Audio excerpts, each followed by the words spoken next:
righty, we're going to call this meeting to order. At this time, the Chair would call upon Board Secretary Marlo Richardson to lead us in the Pledge of Allegiance, please.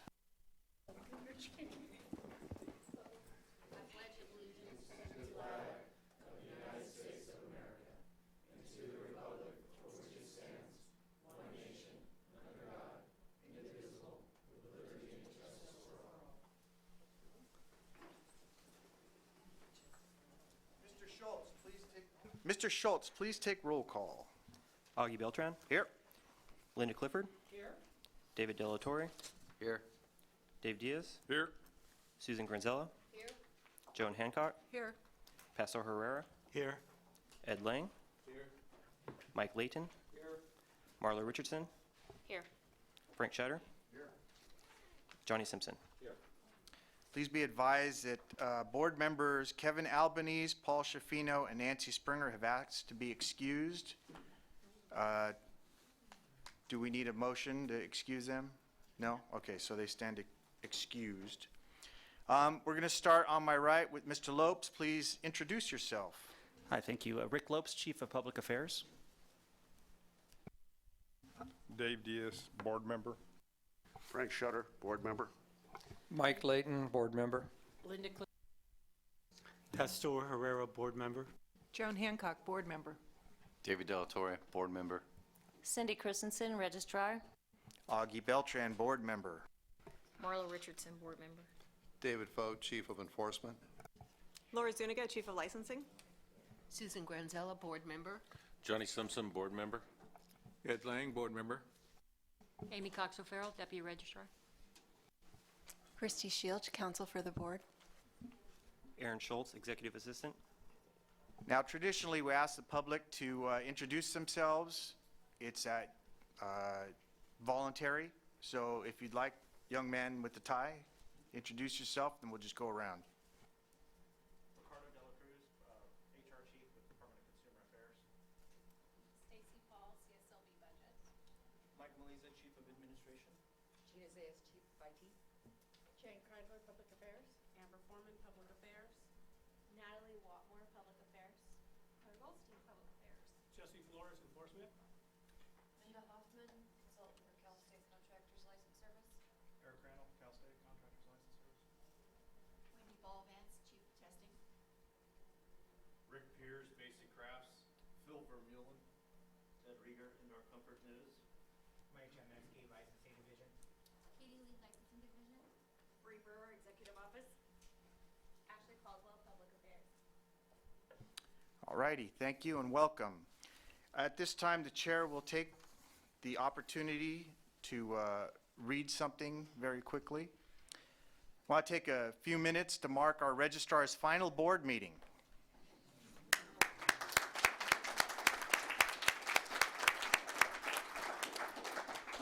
Now, Cindy Christensen is retiring at the end of April after more than 35 years of state service, and the last 8 have been here at the CSLB.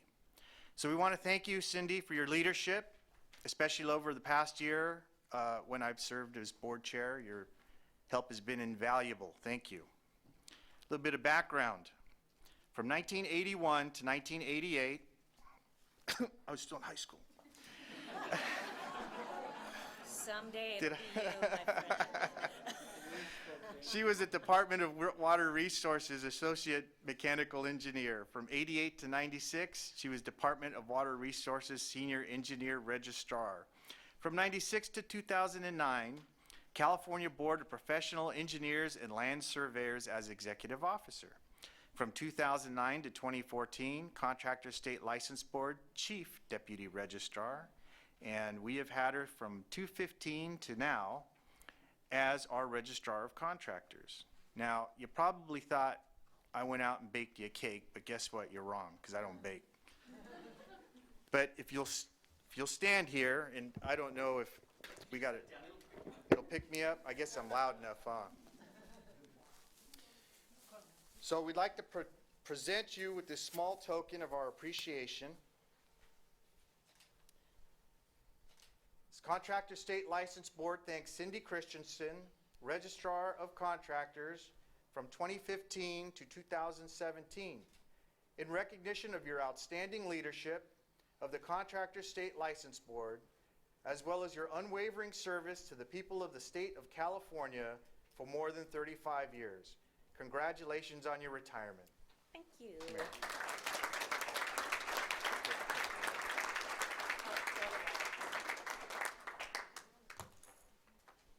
And those glasses are just for show, by the way. Here, please. Or do you want us right here? Yep.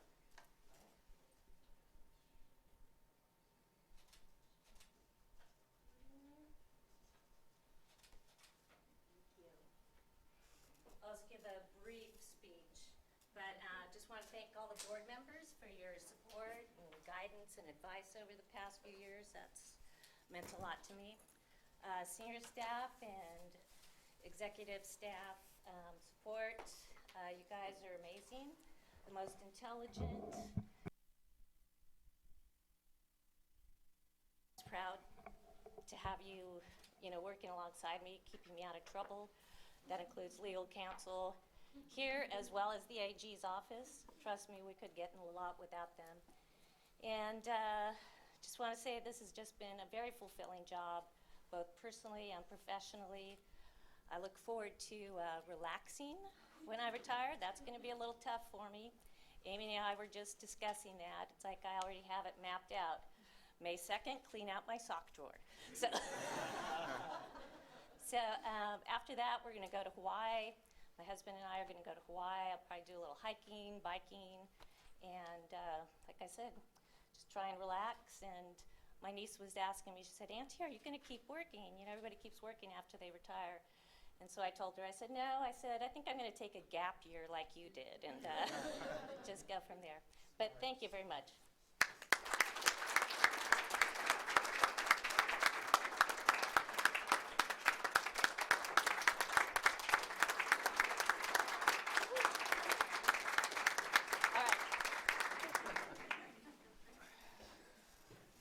Chair, Yes, Chair. ma'am.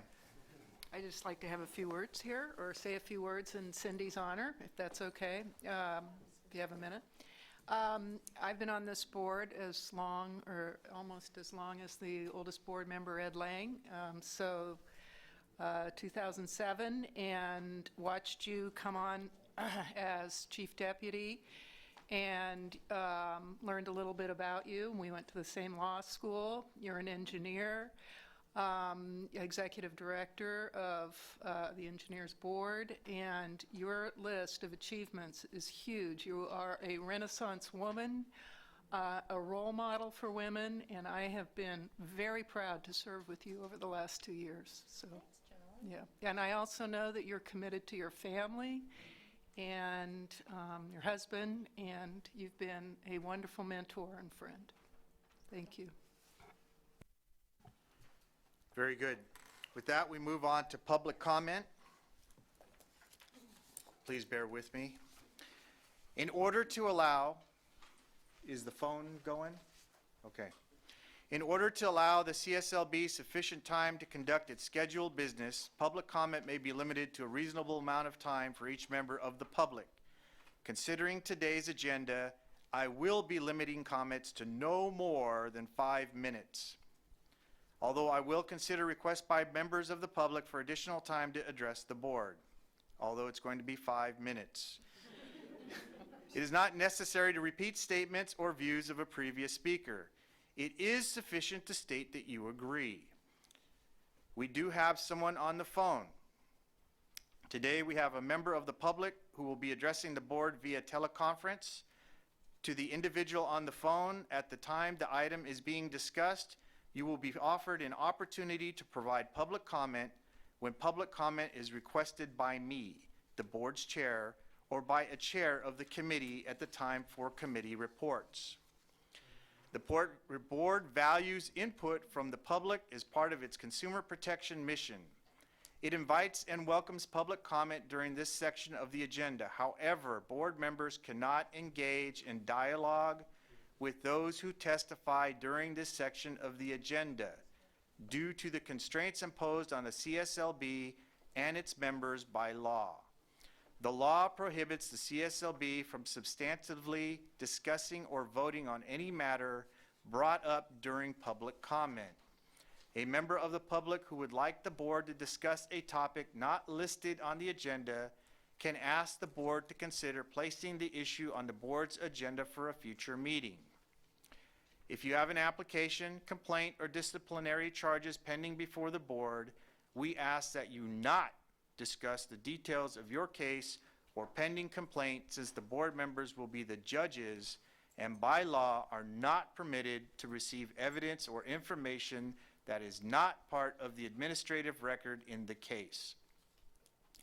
The public may provide general comments during this time for items not on the agenda, or if your comment is related to a specific agenda item, you may provide comments as the agenda item comes up for discussion. We will ask for public comment prior to taking action on any item. If we forget to ask for public comment, our counselor will let us know.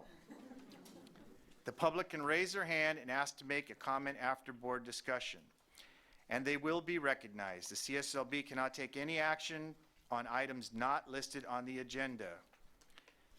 So first, are there any individuals in the room that wish to address the board at this time? Seeing none. Is there anyone on the phone who would like to address the board at this time? That would be me, William Bird. Mr. Bird, you have 5 minutes starting now. The reason why I'm calling is, good afternoon, Mr. Chairman and board members. I've provided a printed report, 9 pages, which I believe all of you have. And this report concerns, if you go to page 2, the actions of 2 licensed contractors who performed work for a license which is required, and permits for jobs were required but not obtained, and the subsequent responses of the staff of the CSLB. The results of those jobs were code violations and dangerous conditions in both public and private areas. So we'll go to page 3. And this is the heart of the issue. We have unpermitted apartment interior renovations. Starting in 2006, contractor number 1 began renovating 851 apartment interiors of the older 16 buildings where I live at Marina Harbor Apartments in Anchorage. And each apartment, the kitchen and the restrooms were fully gutted, and including new equipment, fixtures, countertops, and appliances. However, as the construction was not visible from the street, the renovations were done without submitting plans or obtaining permits. By November 2013, approximately 600 to 700 of these apartments had been renovated. At that time, Los Angeles County Building and Safety discovered that there were no plans, permits, inspections, and there were multiple code violations in each apartment. Building and Safety instructed the owners and contractor number 1 to obtain permits for the remaining renovations, comply with the safety regulations, and correct the violations each time an apartment was vacated. The demand by Building and Safety was ignored, and many apartments have new residents, and many apartments have turned over more than once since discovery, but the violations have not been corrected. Each time an apartment is vacated, contractor number 1 prepares the apartment for the next resident. So now page 4. On January 26, 2015, the resident sent a letter to the CSLB Registrar and later completed the CSLB permit and consumer complaint forms and believed that a thorough investigation would occur. Thereafter, the resident provided documents as requested by the CSLB investigator and explained what happened. Later, the resident gets a call informing the resident that the investigation was closed. Contractor number 1 did not respond to the request for information from the CSLB. The contractor's failure to respond is a matter of public record. When the resident asked why the investigation was terminated, the resident was told there was no evidence that any laws were broken. Next up, the resident asked the CSLB staffer number 1 to send a code and safety investigator to the resident's apartment. The response that the resident received was, "We don't do this." Then the resident gets a lecture from CSLB staffer number 1 that contractors have rights. Well, that's very true, and so does every other Californian. And unless the laws have been changed, contractors' rights do not include ignoring our permitting code and safety laws. When the resident reminded the staffer of continuing violations, the resident was told that CSLB has no subpoena power and the resident needed to provide copies of the contracts between the landlord and the contractor. Well, no judge will give any kind of third party that kind of subpoena authority over an unrelated party. So I then suggested I would come and appear before any judge so that the CSLB could get a subpoena. Again, I'm informed it will not happen. So a little later, staffer number 2 tells the resident that the resident does not have standing to file the CSLB permit form. There's nothing on the website that says any California cannot file the complaint form. All right. Much later, I get a call from staffer number 3. I explain to that staffer what happened. The staffer calls me back a week later and says nothing is to be done. The problem here is that no matter how many times the staff says there's nothing wrong, my apartment was renovated without plans, permits, inspection, and contains multiple visible violations. Okay, now, in this apartment complex, there are 504 apartments that are identical to the resident, and each apartment in which the resident has visited since the discovery of the violations, the same visible violations are present. All right, sir, you're right at 5 minutes, so I'm going to give you 2 more minutes to wrap up. Okay, this is much shorter. Okay, slide number 6. In July 2014, 2 dual high-power charging stations were installed by contractor number 2. You can see one of them in the photo. And once again, there were no permits. The installation of the stations took 5 days, and I called the Southern California SWIFT office multiple times to have them come out and investigate. Each time I was told there was no interest in investigating. The water main, which you see above it, was installed in January 2016 by an unknown contractor. And then in October 2016, a concrete vault was installed behind the wall by contractor number 1. Once again, according to LA County Building and Safety, there's no permits for the charging station, the water main, or the concrete vault. The construction of the concrete vault also required a permit from a notification to Cal OSHA, but contractor number 1 no longer held that permit from Cal OSHA. That's a matter of public record again. If you look closely at the picture, you will see the water falling on the charging station, which caused Building and Safety to shut the power off and red tag the station. Now we're going to move a lot quicker. On page 7, what we see is contractor number 1 torching the copper pipe to seal the leak. It's hard to see. I took this photograph. The 2 welders facing each other don't have protective masks and gloves. Move on to slide number 8. This is a picture of one of the panels from the EV charging station. Contractor number 2 left this panel open during its extended lunch break. This is in a public area. Okay, so what have we learned from this? Well, the most important key takeaway for me here is that once the contractors know there's not going to be compliance and enforcement, they will just keep doing what they want to do. And that's what happened here. They got caught, but they didn't fix the problems. Okay, so now we'll go to slide number 9, the last slide.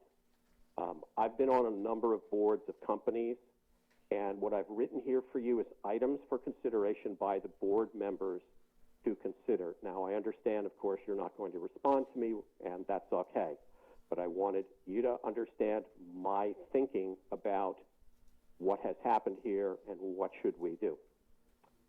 So that's my presentation, Mr. Chairman and members of the board. I'll take any questions which you have. Thank you very much. We will take this under consideration. The board is precluded from asking questions in this situation, but we will have the registrar follow up with you. Thank you. Okay. Very good. Thank you, Mr. Chairman. Thank you.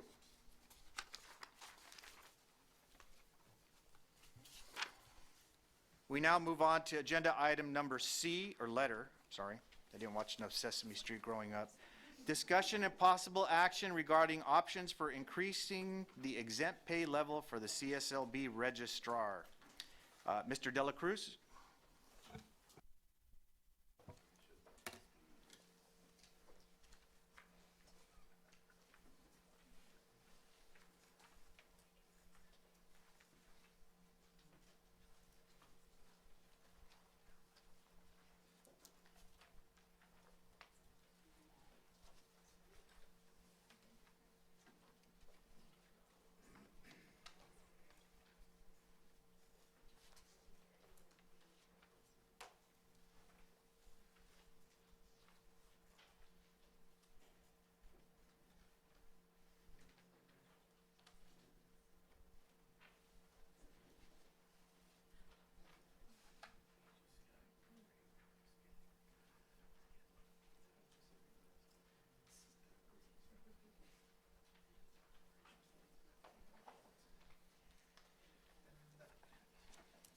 Good afternoon, members of the board. Again, this is Ricardo Dela Cruz, HR Chief with Department of Consumer Affairs. When last we spoke, my staff and I had approached regarding the exempt recruitment process. Questions arose regarding the exempt level. I'm here today to discuss the process in which the board can take the steps in order to evaluate the exempt level of the registrar. So with you, the packets that I've given out to you and provided for members of the public indicate what the current level is for our registrar. Currently, the registrar has an exempt level designation of level F, and if you look into handout number 1, you'll see a chart that indicates what the exempt level designations are. Now, this is just a small sampling of the exempt levels, but these are the most the exempt levels closest to the registrar. The last time that this position was evaluated and the last time that this position was increased in level was on June 1st, 1997. It was then subsequently reviewed in 2000 and deemed to be appropriate at that level.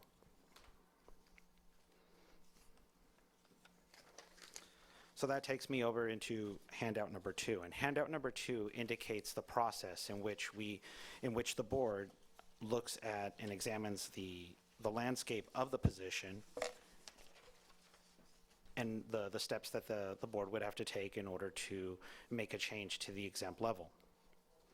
So in open session, the board could discuss and have a vote of what level the position should be increased to. If it's a matter of compensation, keep in mind that the exempt level and the compensation associated with it are tied hand in hand. So if you are looking to create an increase by way of this, you would want to look at increasing the level.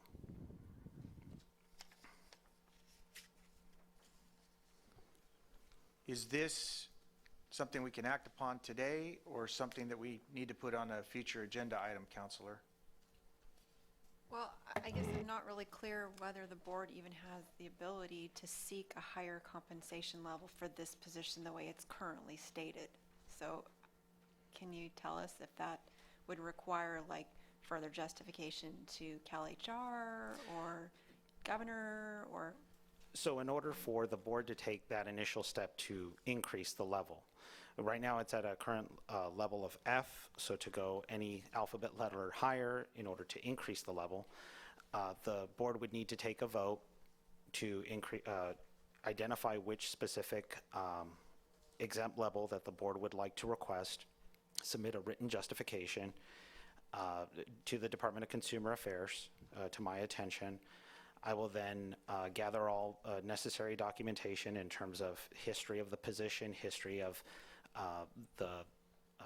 the last evaluation, in addition to the duty statement and the organizational structure of this board, provided to the administration. Ultimately, the administration will be the final approval on any sort of changes to the position.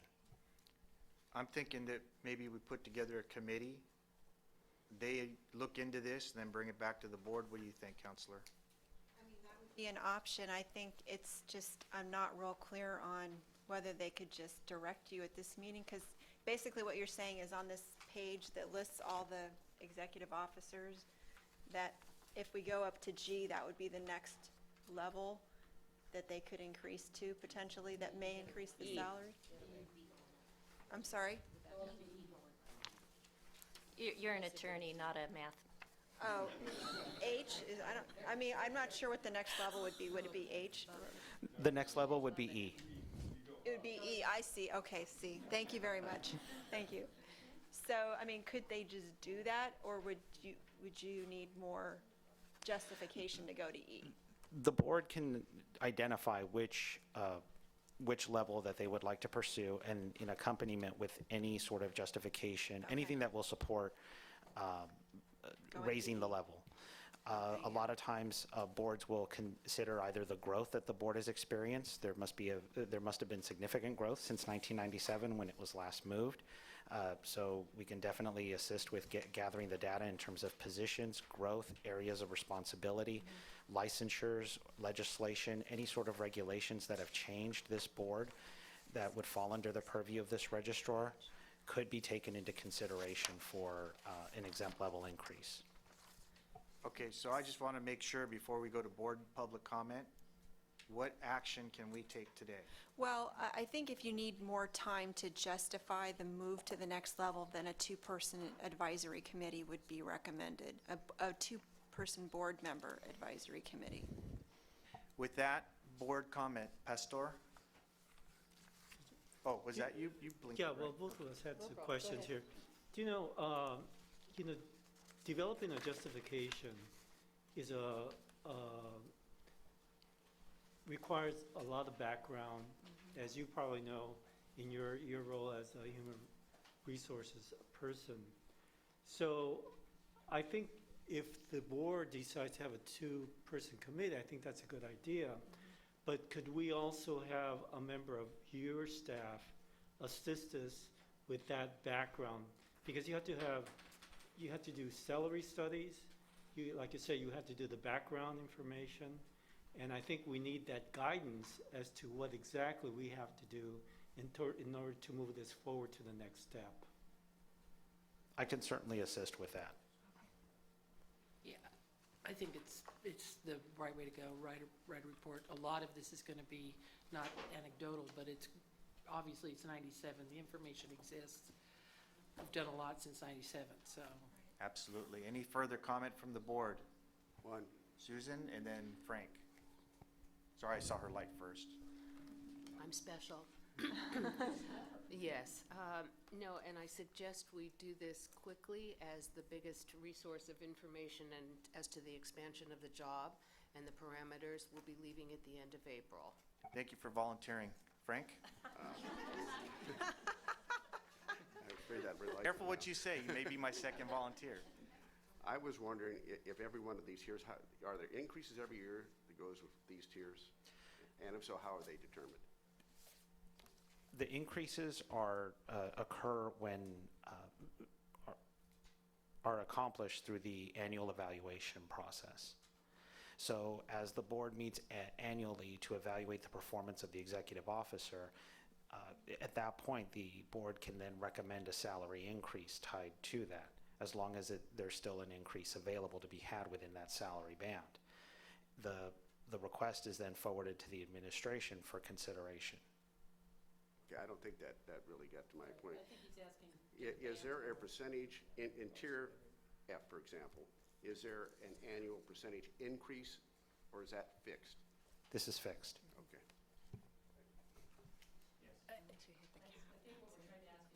Do the bands go up on an annual basis because of cost of living or something else? In other words, once we get into the band, we're not stuck with these finite numbers. Do they travel with cost of living?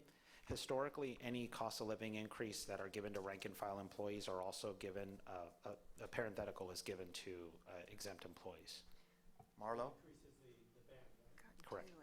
Marlo? That was my question. I was just trying to clarify that cost of living.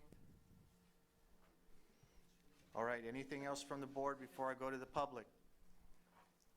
Counselor, do you want to say something? Well, I just want to make sure it's clear that the band can't be moved by motion of the board. So whatever your ceiling is, even if there are, and there's been very few COLAs, by the way, in the last 17 years that I've been here.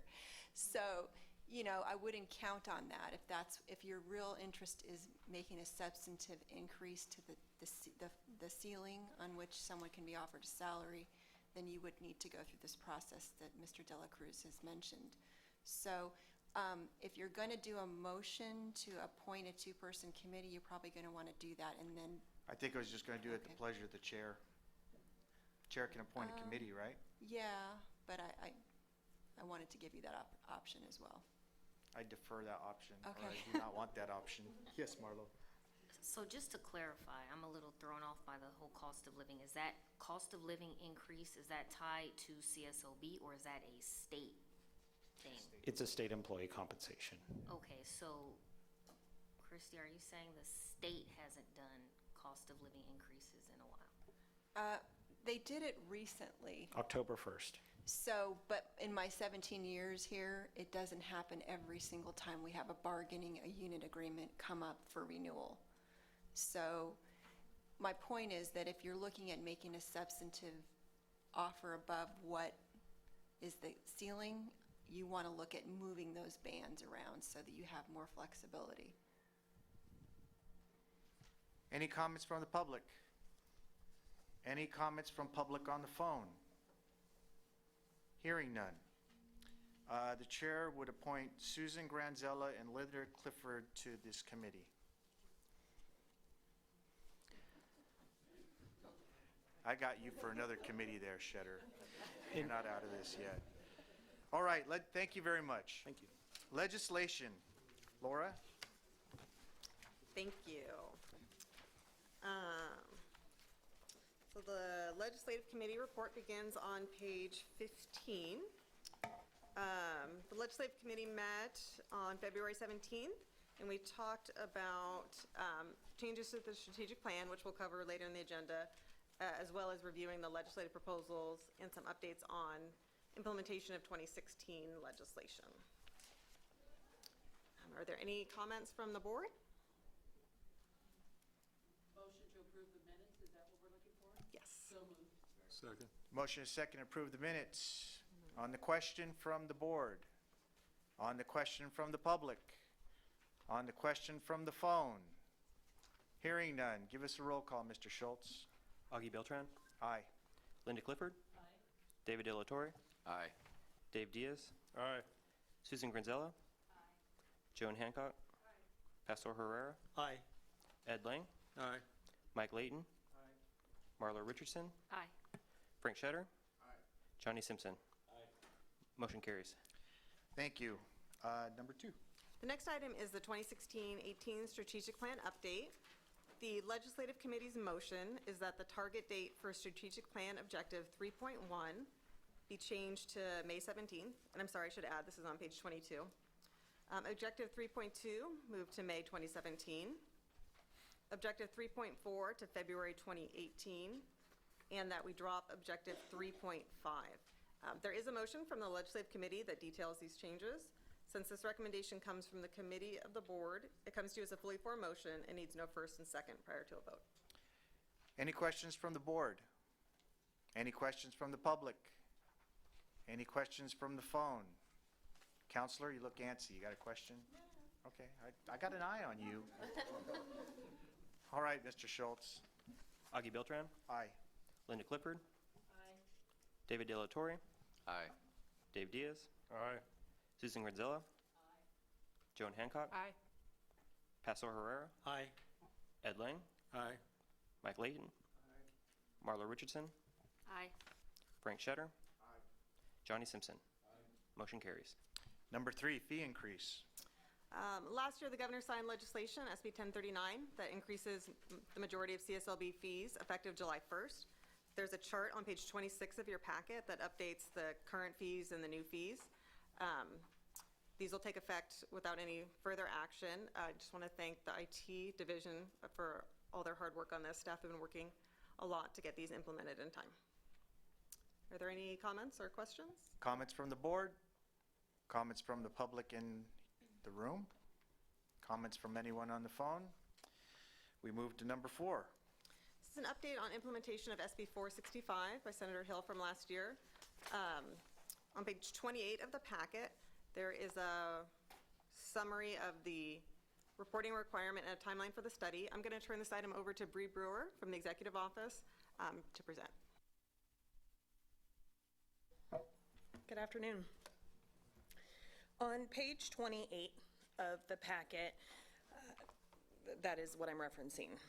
So Senate Bill 465 requires the Contractor State License Board to report to the legislature by January 1st, 2018, the results of a study to determine if regulations requiring licensees to report judgments, arbitration awards against them, or settlement payments of claims for construction defects they have made in excess of a certain amount that's going to be determined by CSLB would in fact enhance the Contractor State License Board's ability to protect the public.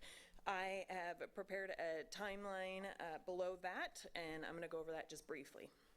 So in this year, March 2017 to May 2017, settlement data will be researched and collected.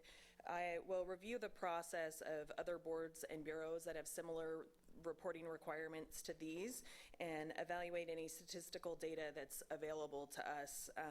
So how many cases that they get in, how many are referred for legal action against the licensee, how many are not, and so forth.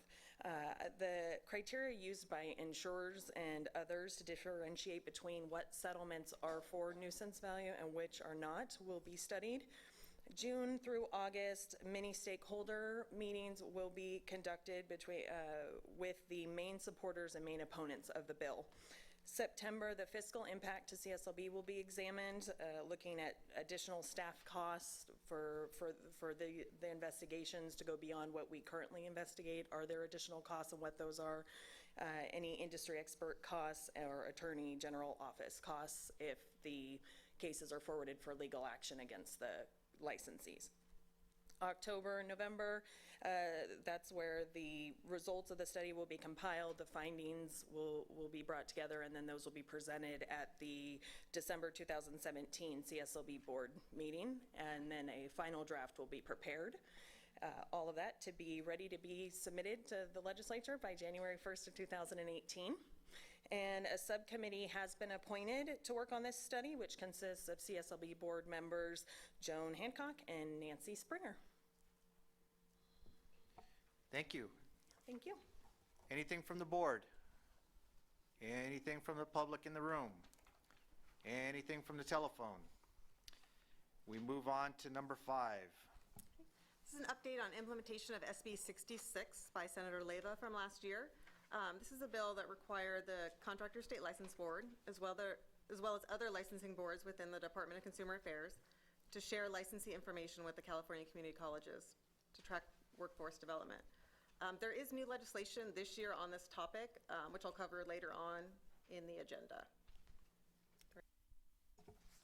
Anything from the board?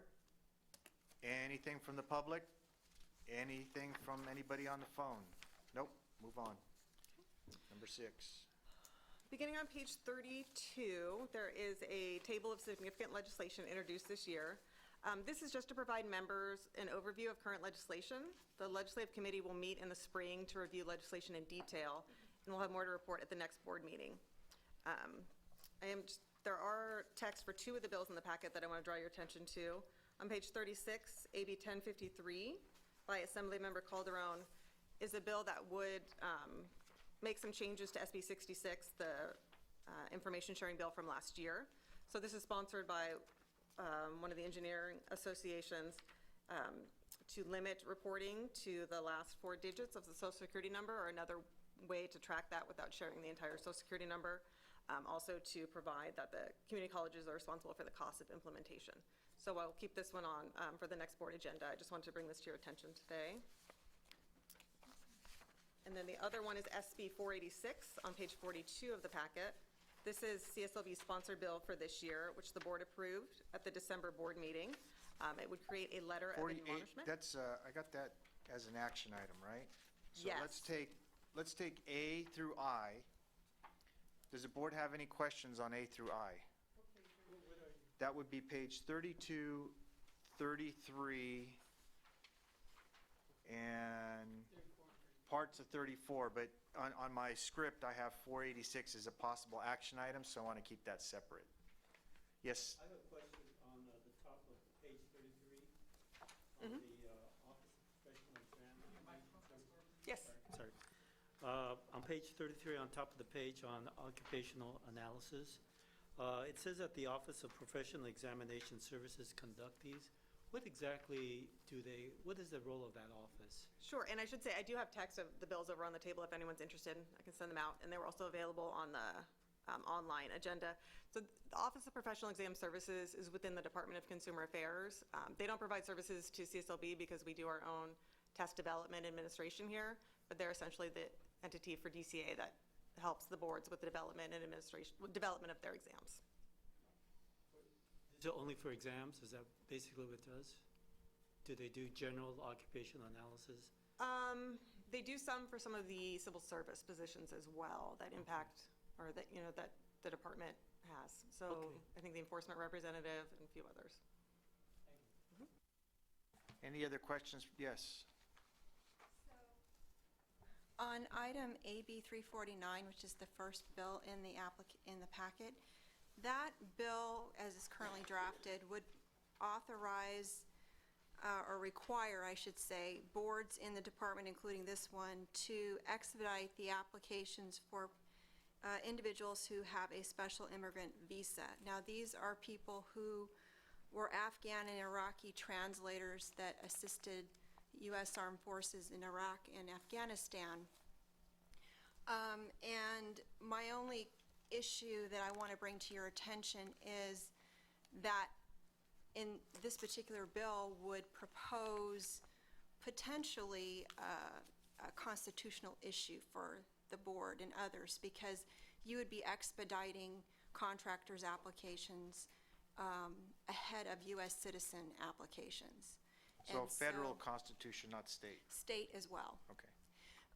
Government Code, Section 12944, prohibits state agencies from discriminating based on national origin. And national origin protection applies to U.S.-born I'm workers. sorry, Counselor. Yes? Pastor, page 32, top, okay. Yeah, and you might want to look at a copy of the bill, too, that is available here. And I recommend in the future that all the bills be in the packet so that you can discuss all of the bills, even if you're not going to take an action on them. One of the requirements of 12944 of the Government Code is that it makes it unlawful in the state to discriminate or have an adverse impact on anyone by virtue of their national origin. And that includes American-born workers, because you're discriminating based on the fact that they're not in one of these classes that are being given preferential expedited treatment.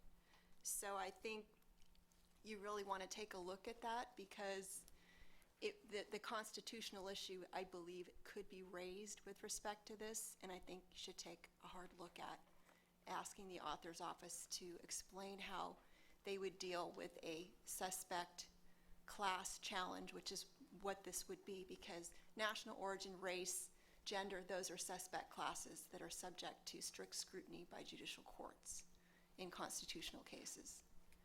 And so those types of discrimination lawsuits apply as well in the licensing context because of that Government Code provision that I cited. So that would be one legal issue I think that your staff might want to reach out to the author's office on, and I think you should really take a hard look at. Well, to me, it's like a lot of these bills like this they go to judiciary, right? They will, They and get the stopped there. Department of Consumer Affairs analyzes these for the governor's office. That's really an issue that cuts across all the boards within the department. So it's certainly an issue that we will look at going forward. Thank you, everyone. Yes, Frank. Lori, we don't have any problem processing anybody's license, do we? I mean, would there even be remotely any need for this? I think the issue here would be the expediting of applications, because we rarely expedite applications, so we take them in the order they're received. So this would allow these applications to be processed ahead of every other category except for the military that are also expedited. So what would be the normal turnover? By Well, right now, we're taking about 5 weeks to work on original exam applications. Okay, thank you. Anything else from the board? Any questions from the public? Any questions from the phone? Okay, let's do J now. SB 486 Monning. Thank you. This text of this bill is on page 42. This is the board-sponsored bill that you approved at the December board meeting, creating a letter of admonishment for use by the Enforcement Division. Are there any comments or questions? Do I have a motion? Is this a motion of the committee? Okay, so I'll take a motion in a second, and then I'll ask for comments. I have a motion and a second. On the board, any questions? From the public, any questions? On the phone, any questions? Mr. Schultz? Augie Beltran, Aye. Linda Clifford. Aye. David De La Torre, Aye. Dave Diaz, Yes. Susan Granzella. Joan Hancock, Aye. Pastor Herrera, Aye. Ed Lang, Aye. Mike Layton, Marla Richardson, Aye. Frank Shetter, Aye. Johnny Simpson. Aye. Motion carries. Thank you. K and L seem to be both informational. Okay, let's go ahead and knock those out. I'm sorry, these are the last two items on the table. So these are just to let you know what bills we're looking at for the year, and then we'll provide further information at the next board meeting. Any questions from the board? Any questions from the public? Any questions from the phone? Next order of business is Public Affairs, Board Member Diaz and Mr. Lopes. Thank you, Chair. The Public Affairs Committee met on February 17th, 2017 here in Sacramento. Two of our members joined joined on teleconference. The summary of that meeting begins on page 52 in your packet. The main agenda item the committee spent time on working was reviewing the public affair objectives that are part of the 2017-2018 strategic plan. The committee ultimately voted unanimously to do three things. First, move the target dates for three of the objectives. Second, remove one objective as complete. And third, add two new objectives. The committee also got a chance to review and provide feedback on outreach materials being developed for consumers considering purchasing or leasing solar energy systems. The meeting summary details and discussion of both these items, which board members will have an opportunity to discuss further in just a few minutes. We do have one edit. For agenda item E on page 54, item 4.8 should actually read, create a guideline for journeyman/applicants with a target date of September 2017. Is there any board discussion on the content of the meeting summary report itself? Anybody from the board? No? Nobody? So I have a question, sorry. Oh. So you're asking that the meeting summary be amended as to item E? Is that what you're saying? Correct. Okay, so the motion would need to be to accept the meeting summary or approve the meeting summary with that amendment. Can the chair have a motion, please? So move. Okay, second. There's a motion, a second. Question from the board? A question from the public? Oh, board, I'm sorry. Go ahead, Yeah. Linda. This motion also includes these two new strategic plan things and the date changes, right? Is that inside the motion? Yes. Okay. That's correct. Yeah. Anything from the public? Anyone on the phone? Mr. Schultz? Augie Beltran, Linda Clifford. Aye. David De La Torre, Aye. Dave Diaz, Yes. Susan Granzella. Joan Hancock, Aye. Pastor Herrera, Aye. Ed Lang, Aye. Mike Layton, Marla Richardson, Aye. Frank Shetter, Johnny Simpson. Motion carries. Okay, now we have agenda item E2 for that, which is the Public Affairs Program Update. Rick? Thank you. We'll start on page 58. First item is the staffing update. We wanted to let the board know we have made the hire for our open information officer position, so we are now fully staffed. As far as the online highlights, I did want to note something that did come up during the Public Affairs Committee meeting. During that meeting, Pastor Herrera asked us if more people file complaints online or via the mail. So we worked with our Intake Mediation Center, and we compiled the information that you see the chart there on page 58, just so the board members, so we kind of close the loop on this. You can see that in fiscal year 15-16, 35% of the complaints that we received were online, 65% came in person or through the mail, and as far as we are through 16-17 right now, you can see the numbers have changed just slightly. 38% have been filed online, and 62% have been filed in person or through the mail. On page 58 and into 59, these are the website statistics. Nothing really to report major here. Things are continuing. The numbers are in line with what we had the last time we reported. We did add something at the bottom of page 59. Just we find a lot of information in our analytics, so we thought the board might be interested in just seeing the countries that the people visiting our site are from, and as well inside of that is the states that they come from. On page 60, we have made a change in the way that we're presenting the most viewed web pages. We're trying to, this also came up at our committee meeting, asking how those page views change over time. And so what we've done here is we've changed the way that we're reporting it. So if you look in the first column, you're seeing the list of the pages, the title of the pages. The middle column is from November of 2016 through January of 2017, this is the ranking. So that's the order of the top 25 pages. So you go down the list, you see it goes number 1 to 25. If you look over at the third column, it shows where the pages ranked from August through October. So you can see for the most part, there wasn't changes, and if there were, they maybe moved a place or two.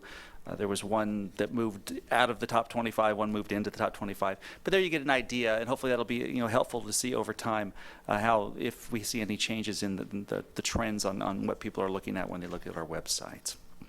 At the bottom of page 16 on to 61, we have our digital services, the public meeting webcasts. And then on page 61, you see some of our social media information. We do now have 7 different social media channels that we're utilizing. And as you can see on the bottom of page 61, we found that the use of infographics has really helped us. You can see the engagement, which are the people that react and do something with the information we're sending out. It's increased over 67% by just using these little infographics that we put together. You'll see over the next few pages, I won't go into much depth there, but you do see the different growths of the different social media channels. We do find, again, these are especially useful for us in communicating with the industry. Consumers tend to be hit and miss. They don't tend to come to us and follow us unless they happen to have some kind of a home improvement project going on at that point. Moving over to page 65 is the email alert feature. Those are just updated numbers. You see the continued growth in our main lists. The job openings list is our newest list, which we started in May. You can see that's grown from 17 people up to 250 people. We send that out on a weekly basis of all open CSLB jobs. Starting on the bottom of page 65, you see some of our media relations as far as the number of media inquiries that we get. On page 66, you see a couple of the media events that we did since the last board meeting. I got them actually in reverse order. The first one is on Friday, February the 24th. We went down to San Jose where they had some major flooding after the storms. We worked with one of the local stations there that set up kind of an on-the-spot center just outside the evacuation center, where at the time I was there, it was about 130 families that were inside. But we set up outside and provided them with materials. We also did interviews live on, this is KGO TV in San Francisco, during their early evening newscasts. At the bottom of that, you can see on February the 2nd, I traveled down to Los Angeles. We participated in a news conference that was held by LA City Attorney Mike Fewer. We've got a great working relationship with that office. We've done, I think in my time with the board, 4 or 5 different press conferences. We've done a couple of them over the last year or so. They're really being very proactive about getting our consumer protection message. So we did join them for that. And as you can see, we've got a new prop that we're using. It kind of demonstrates one of the simple scams that people use when they go door to door knocking to do an inspection. And so we actually, in both of these instances, we did that, and it's very good TV when you see a big dripping rag. The basic premise is that they knock on your front door and they ask you if you'd like to have a free inspection. They'll go up in your attic. A lot of times they'll pray in areas where a lot of seniors live, and they'll have a Ziploc type bag with water and a wet rag inside. They'll kind of have it in their coat or in their shirt. They'll go upstairs and they'll do it, and then they'll come down and say, you've got this real problem. It's soaked up there. I wiped up what I could, but you've got a major leak. They'll get the approval to do something. They'll sit up there for 45 minutes, an hour, pound a few times, then come down and say it's all taken care of, get their money and go, when in fact nothing was ever done. So we were able to demonstrate this with the focus. This was on post-storm type of scams and roofing scams. And so hopefully that, people got the message that it seemed to drive it home with the people that were watching. On page 67, before I get to the news releases, I just wanted to bring to the board's attention is we did work with the enforcement division over the last week on a quick sting that they did when they got a lead from a consumer who had been victimized allegedly by a group of transient criminals that had traveled here, a family from Texas, for a seal coat. So we had one of our staff go out with a video camera as they tried to sting this group. We got video of a couple of arrests that were conducted. We worked with the district attorney's office, and we worked with the consumer who was willing to go on camera, and we did a press release, had some media involvement not only here in the Sacramento area but around the state, because there's a belief that these people came up through Southern California. We had some reason to believe they were working in the Bakersfield area on their way up here. So we did get some media coverage, and we're going to continue to do this outreach.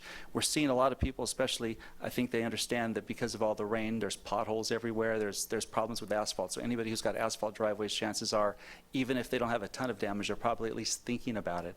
So if they're having somebody show up at their front door offering them a great deal because they have leftover materials, they may tend to be a little bit more gullible. So we'll continue to work to get this information out to try to protect the consumers from these transient criminals. Okay, on the bottom of 67, we note the industry bulletins. Moving on to 68, the publications. Our License Law and Reference Book for 2017 is out. And we're done with that. You can see the other items that have been completed since the last meeting. Below that, you see the things that are currently in production and in development. I mentioned the disaster outreach that we did with ABC in San Francisco. There was also a local assistance center. I believe we probably will report more on that in our enforcement. But the staff, we did staff a local assistance center in San Jose for the flood victims from February 25th through March 4th. That was daily. We had 2 staff members go over to San Jose from Sacramento, and so they made contact with hundreds of flood victims there. And so thank you especially to all the enforcement staff. Those made very long days. The center was open, I believe, 10 hours a day, plus they had the 3-hour drive each way. So they made very long days, and so the staff really chipped in to make that successful. At the bottom of 68, we notice a licensing workshop that we conducted in Pasadena at the end of February, and thank you to Pastor Herrera for joining us for that event as well. On 69, you see the Senior Scam Stopper seminars. One you don't see on the list tomorrow will be in Oakland, and the March 17th, I cannot tell you that will be in Seal Beach. But Senior Scam Stoppers does continue. And then you do see some of the consumer scam stopper information on page 70, and finally, you see some of our employee relation, our stories that we've been putting on our intranet site, which is seen by our employees at all of our offices around the state. Mr. Chair, that concludes the Public Affairs Program update. Is there any board discussion? Question, if I may. Hi, Rick. Joan. Where we have the section, on our website, there's a section for seniors to find out where these scam stoppers are. Yes. Is there any way to link some of these media events, such as the one that you did in San Francisco with this last one with Mike Fuhrer? Just to link some of those stories so consumers can see that, along with some of the enforcement. I'm always big on the senior I'm sorry, are you saying scams. to do them during the seminars or do something on the website? I just want to be clear. Yeah, on the website. Okay. Is there any way to put a link so any senior that's, in that section where you're announcing the scam stopper, or does that come up in the consumer section? Where does it come up? It does, at all? it On does the- for the consumer section, but we do have a link from our homepage as well to that. Yeah. Yeah, we'll definitely, we'll take a look and see. In some cases, if we want to link to actual stories, the media has done stories or cases. Yeah. We can certainly look at expanding that. Even working with enforcement, like this, the one event that took place with this Dr. Drain that's in our enforcement section, and some of these other scams, the heating and air scams that we've seen, and others. It does look, looking back on some of these pages, where you had on page 60, the top most viewed pages on the website, and not too far down was consumer homepage, and it ranked 7 out of 25. That's not bad. So that means consumers are looking at those pages, I assume. And I'm Yes. just wondering if there's a way so that they, I mean, it's uplifting to me to know that consumers are, that far up on this list, and that they are really taking a look at the website and, passing information along. So the more information we have on the website or links to some of these stories, they're so shocking that, one neighbor would tell another, and maybe that neighbor would tell somebody at their church, and whatnot. Thank you. Yeah, we'll take a look at that main consumer page to see if there's a good place to do kind of linking. But then we'll work internally here and figure out, because there is, quite frankly, there's some of these stories that are in our board packet that don't really get out any other way, and maybe that would be a good resource for us to use. So thank you. Thank you, Mr. Chair. Yeah, Rick, thank you very much for including those stats on online complaints filed with you. And that surfaced because we do get the stats as to how many people are actually using either desktop or mobile or tablet to contact the Contractor State License Board. And it was good to see that more and more people are maybe gravitating to a little more convenience of filing the complaint online. And it was just a matter of trying to see where that's going. And also just some good information for Rick and for Dave. Mike Fuhrer did get reelected last Tuesday, so he'll be there for another 4 years, so help you out with your enforcement actions. Thank you. Okay, is there any public comment? Anything on the phone? I'll try to forget about that. Number 3, please. As noted earlier, this topic is part of our February 17th Public Affairs Committee meeting. At this time, we want to give the board members an opportunity, if they'd like to comment or provide input on this topic or the materials that were presented at that meeting. There's actually no materials in this packet, so anything? Yeah, but what I can tell the board that might help out is, in case you didn't get a close look at that, maybe some of the committee members, I would welcome them if they wanted to chime in. Our goal here is to set it up as a kind of a portal of information that we found that we believe is very reliable and useful as consumers look to, see if it makes sense for them to either purchase or to lease a solar system. We are not internally the ones that can come up with that information. We're not the experts in that. So we've looked for other state agencies, nonprofit groups, utilities, for the best information that we can find out there. We've compiled a list of that. We're going to present that on our website and encourage people to use that. The nice thing about it being on the web is that it can change as we find new resources. We can make additions, deletions, and changes. But we've done everything we can to try to. This is a pretty inclusive list that will link you to calculators, to the different things you should look at as you're going through the process. We also did work with NASCLA, the National Association of State Contractors Licensing Agencies, as they developed their solar brochure. We did a lot of help with them writing that. We've used a lot of these same materials. We've used them as a resource too to help other states as well. So if there's any input from board members as far as things you maybe want us to take a look at that we may not have thought of, if not, we would certainly welcome any other input. Yeah, Rick, maybe you could email that to the board so they can look at what you put together. Sure. That it was a very comprehensive information sheet, and the committee did discuss it. We went through some of the items there, and it was very, very good. So Any input is welcome. Yeah, and thank you. Yeah, our goal right now is to have it up online by the end of the month, and again, we can make changes, so we're gonna, move ahead. I'd be happy to send it out to board members if you've got any input to do on that. If not, we'll be having it up online, hopefully by the end of the month. Thanks, Rick. Is there any public comment or phone?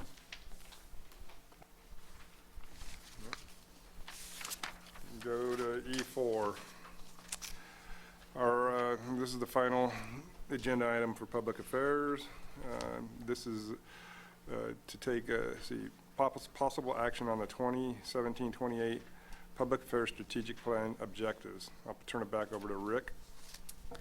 Thank you. A lot of this we touched on in the summary from the committee meeting, but I'll run through this chart on page 76 and page 77 and just really note the changes for you. Item 4.1, which is our consumer flagship publication. We've gotten, as I mentioned earlier, our staffing we're now at full staff, and this is on the front burner.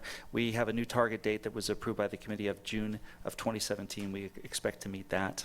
Item 4.2 is the contractor publication, which is in the works. So that will be with a target date that we're proposing of November of 2017. And part of the reason why that one has been pushed back is I'll go down to when we get down to 4.8, but we actually have added a new publication, and I'll go into that in just a second. Item 4.3 has been completed, so we recommend removing that. Item 4.4, the solar materials, which we just spoke about. And so that's target is the end of this month. We expect to meet that.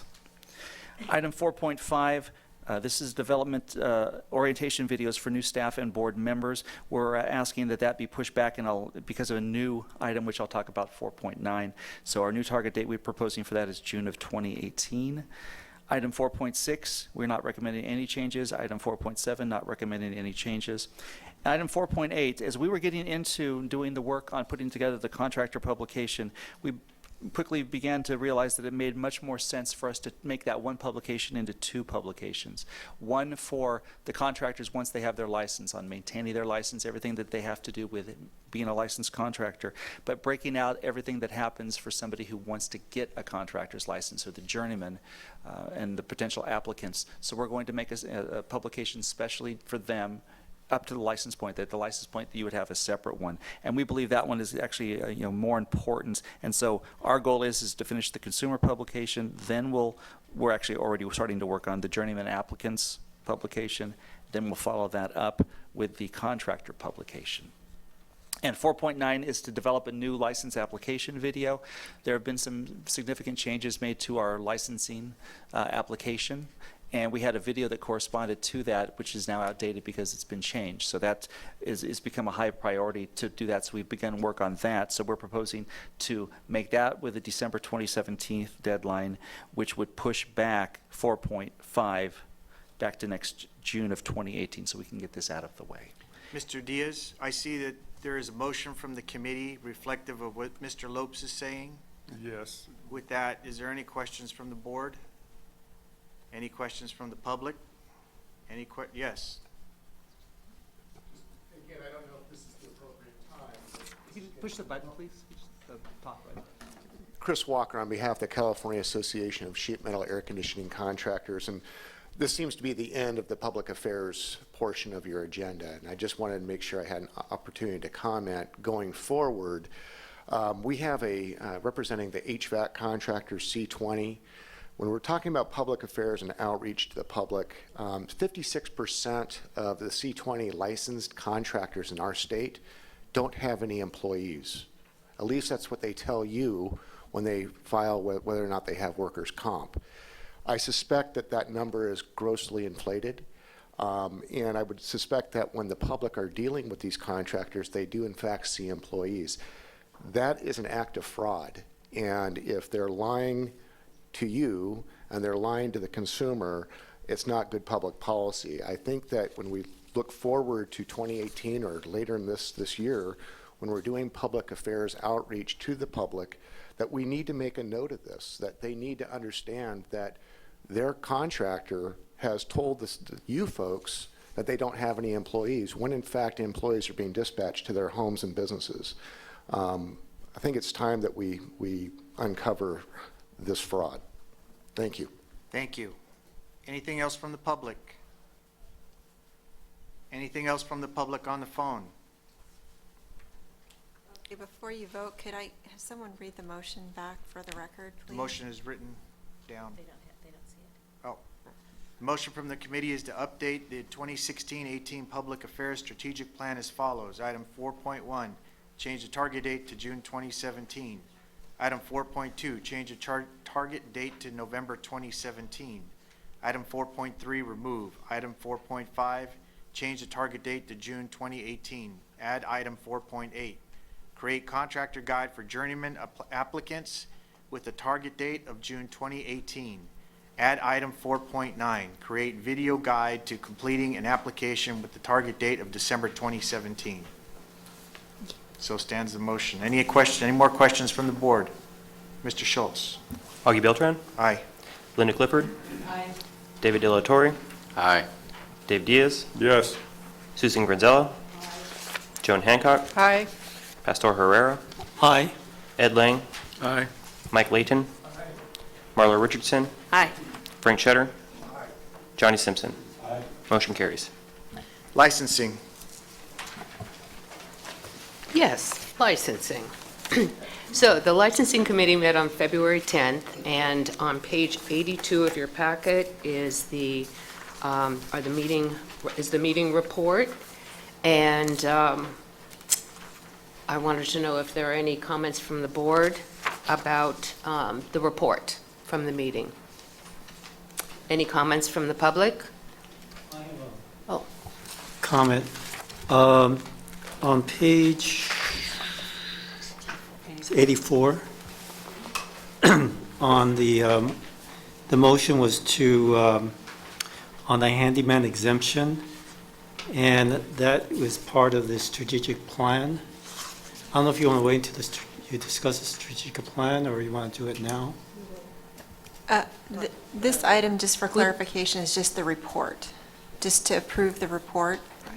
The minutes, approve the minutes, right? Well, you guys called a summary report, but it is the minutes. That's correct. So if we approve the minutes, could I still discuss the, Pastor? the, You know what we'll do is, It's item 4. let's take that out.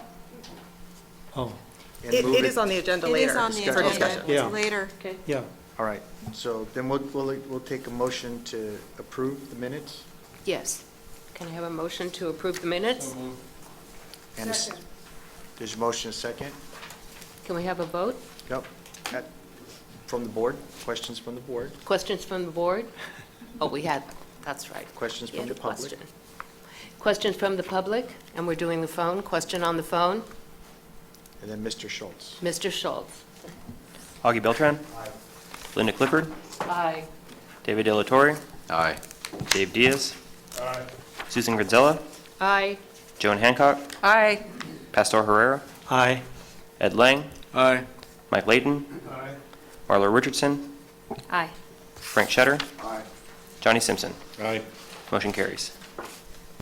Great, now we're going to go on to the licensing program update, and I will turn this over to Laura, but before I do, I wanted to mention there, something that has come up. There is a backlog of worker compensation certificate approvals. And this happened during a peak period of January and February. We were down 2.5 staff? 2.5 staff during that period. And there are other things contributing, such as tightening the requirements of what they're submitting for the workers' compensation certificates. And we are also working on electronic submissions, which hadn't been done, but more and more we're doing that. It's not only the State Compensation Fund, which is the largest, but it's a couple hundred other companies. So the electronic submission of these forms really smooths it out, and they can get the certification. But that has come up. We're working on that, and it's, of course, a goal for our new head of chief of licensing to take a look at that. So, would you could do the update, Laura? Sure. Thank you, Susan. I also want to mention, Oh, go ahead. At the same time I started in licensing, I also hired a new manager in licensing. I think the board knows Charlotte Allison, but one of our additional manager positions is Mike Domnetsky, who's in the back of the room. He's over the license, maintenance, and transactions, so over the workers' comp unit, a few of the other units. And I hired him away from enforcement, working for David Folk, so I'm lucky to have him. He's well-trained. The program update begins on page 88, application processing statistics. So this first chart has the total number of applications we received per month over about the last year. I did just want to note, you can tell in the home improvement salesperson that the numbers have declined, and that's in large part due to the fact that we changed the way we register home improvement salespeople. They used to need to register each time they worked for a contractor, and now they can take that registration and associate with multiple contractors. So we expect to see fewer registrations. The next chart is a number of applications received in the prior fiscal years, and it's continued to go up. And moving on to page 89, we have the total number of applications processed per month. You can see that May and June were higher months, and that's our typical peak period, summer months. And then the next chart shows the applications processed by fiscal year and explains further down, as we've discussed previously, what it means when an application is processed.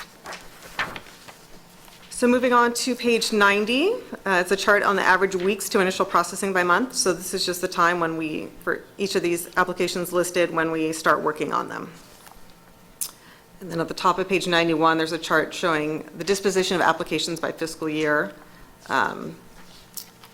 And then an explanation of why applications can still be classified as pending. So there's multiple reasons listed there. Moving on to page 92 is workers' compensation recertification. Existing law requires, upon renewal, for a contractor to recertify either if they have an exemption on file or whether they have a certificate of insurance. And the chart shows the kind of breakdown on how many have an exemption, how many have current coverage, how many under suspension, or how many are pending workers' comp suspension. And then the chart on page 93 shows the license classification with workers' compensation exemption, so broken down by classification. Page 94, we have information on the criminal background unit with the fingerprinting of our applicants. You can see the statistics going back to fiscal year 11-12. On page 95, we have information about our experience verification unit. Under our regulations, we take 3% of applications randomly selected and do a more thorough review of the experience verification. So there's additional information on this by license classification on page 96. Page 97, we have information on the Licensing Information Center. This includes our call center information, data about the type of calls we have, the wait time, as well as information underneath that by fiscal year. And then on page 98, information on our judgment unit, which is where we help recover money that is owed to consumers and other entities. And then on page 99, there's a chart of the collections and outstanding liabilities. Do we have any questions from the board? Yeah, I've got, I'm sorry. Got a couple of questions. And I'm looking at the workers' comp piece on page 92 of the board packet. I'm seeing workers' compensation exemption current, 56% workers' compensation coverage, 40% under suspension, 2% pending suspension, 2%. I'm seeing, 60% of the licenses in construction that we have that we're supposed to be watching over 56% or close to 60% of those folks are saying they have no employees. That's a huge number in our industry. I mean, I understand that there may be some folks that, in fact, I know some folks in my particular industry that carry a license, they renew it, they put it in their pocket and never use it. Understood. Just to say they have one, but at the same time, that is a lot of folks, and I think that going into the future, we ought to have some, some randoms, something to be able to start looking at some of these folks. I know that most of the trades around have a someone within different offices in different cities that you can sit down. I'd like to talk to you about it, Dave, a little bit, and maybe give you some heads up on some folks that, some of these guys know their cities very well, and would be able to give you heads up on some folks. So I just think that's a huge number, and I think we ought to all take a very close look at that and maybe do some randoms on some of these folks. That's all I have.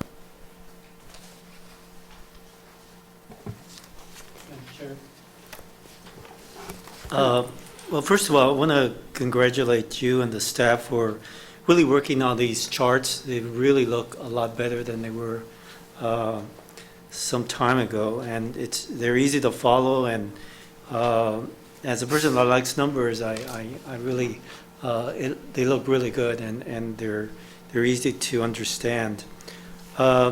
Just adding to the point on the chart on page 93 here on the workers' comp, I believe we started keeping the record like this back in the late 2015, I think it was. Because I think, Mr.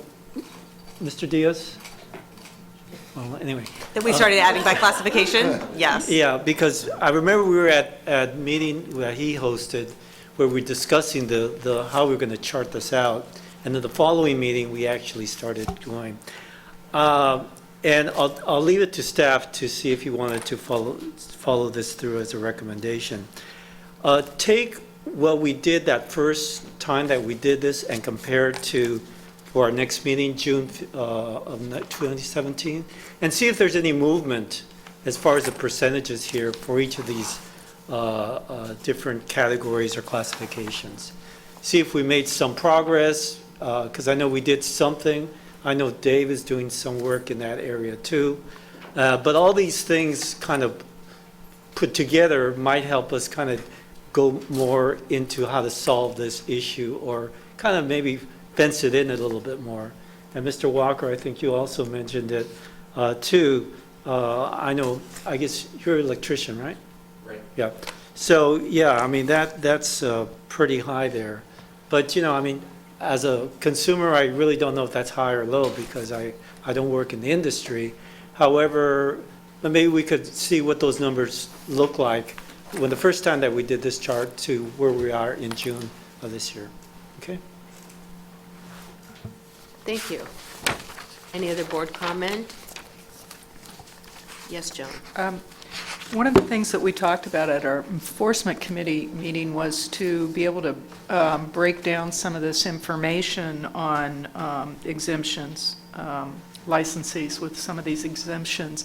And there's so many different, in deference to what you're saying, but also in agreement, there's so many different categories of contractors within each classification, folks that may be just doing,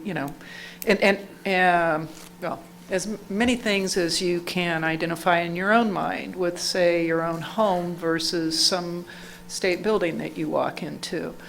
And so one of the things I'm wondering is if there's other ways of getting some of this information through the application process. And I think maybe you might have some answers to that, Christy, about what kind of information could we add to our application process that would let us know, what types or, what level or monetary levels of projects that individuals are doing. Are they mostly small remodels? Are they doing, 10 $5,000 jobs or 5 $50,000 and on and on and on, so that we could have some sort of idea how many of these individuals, especially and mostly in the residential world, that are working in isolation by themselves. And I just think it would be interesting. I don't think we have enough information here to just, pass judgment across the board. And I've said this a number of times, but that's all I have. I just do a quick follow-up. In most of our industries, sitting on this board, they're in construction. Now, a lot of the jobs within our scopes, we can do by ourselves, but in each of our trades that are sitting at this table, there are jobs that, you know, every job's gonna take two guys, you know? In my particular trade, pulling wire, you know, hanging heavy conduit, some of these things.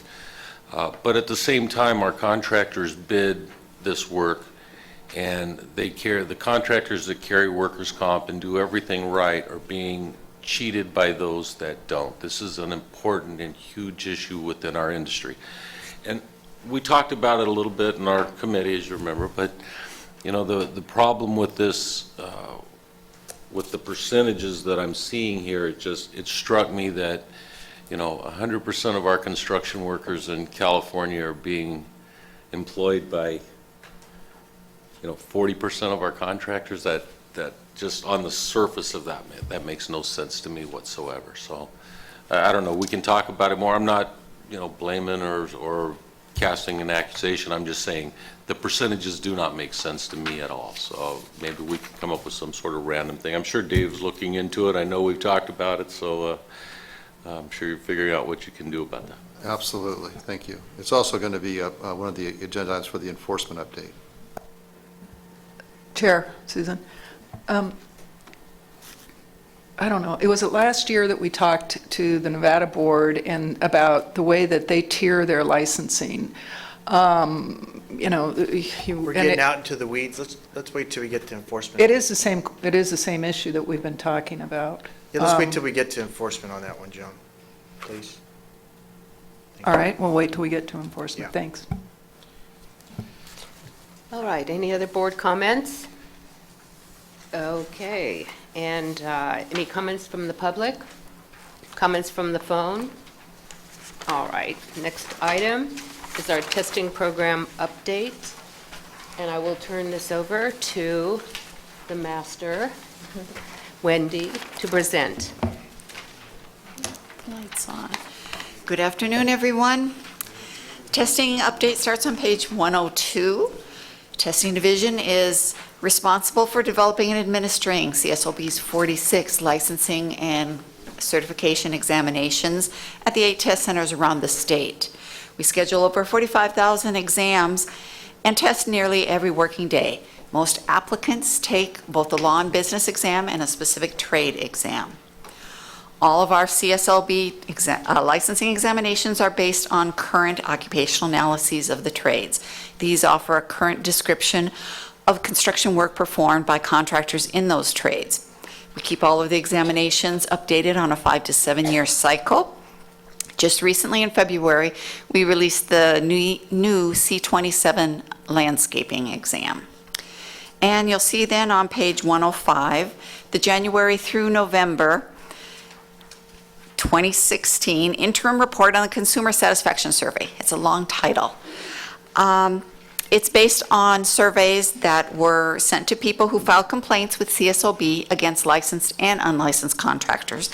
And it covers complaints that were closed from January through November last year. Table 1, you can see, has the historical results of the 8 satisfaction questions, and question 4 continues to be the highest rated of them all. I was treated courteously by CSLB representatives. The lowest rating consistently is for question 7. The action taken in my case was appropriate. You may notice that most of the ratings in the interim report for 2016 are a little bit higher than the ratings from the year before. This is normal statistical variation, and of course it is just 11 months of data.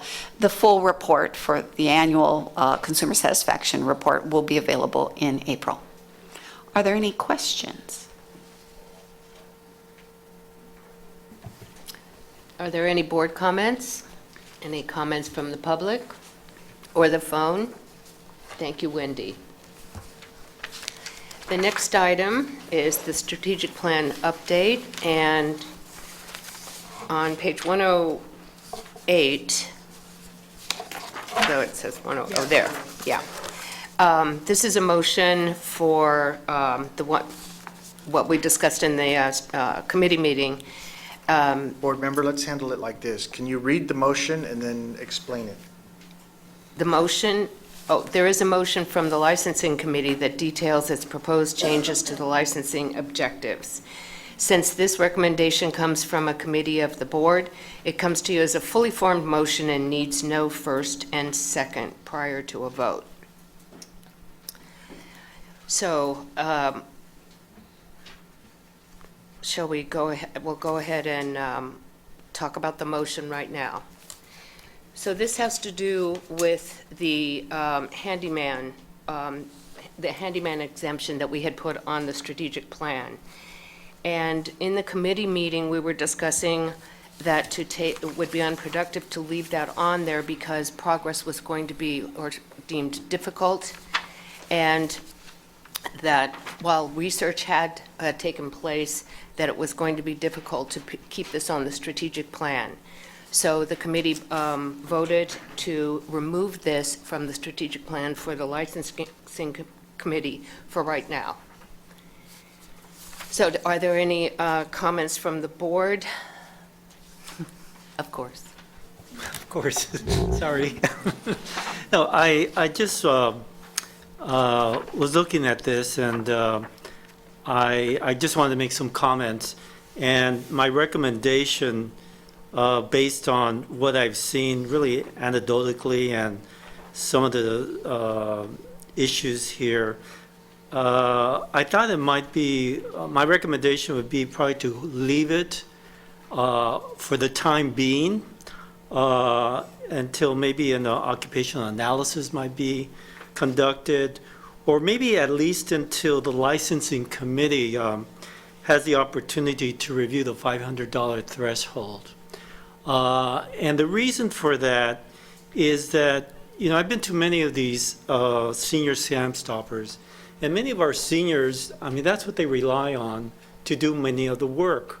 You know, the replacing of the water heater, which, you know, I mean, which they say, well, why do I need to get a license? I don't have the money to really do this, or maybe to hire a licensed contractor. Maybe it's just to kind of take care of the water, to make the bathroom more energy efficient as far as water conservation, or just repairs around the home. And the other reason is that, you know, in our presentations at the job centers, one of the big areas that they have a concern about is getting some type of license. And many of them are quote-unquote handy persons right now doing the job. So my thought was, well, why don't we bring them into the fold in some way?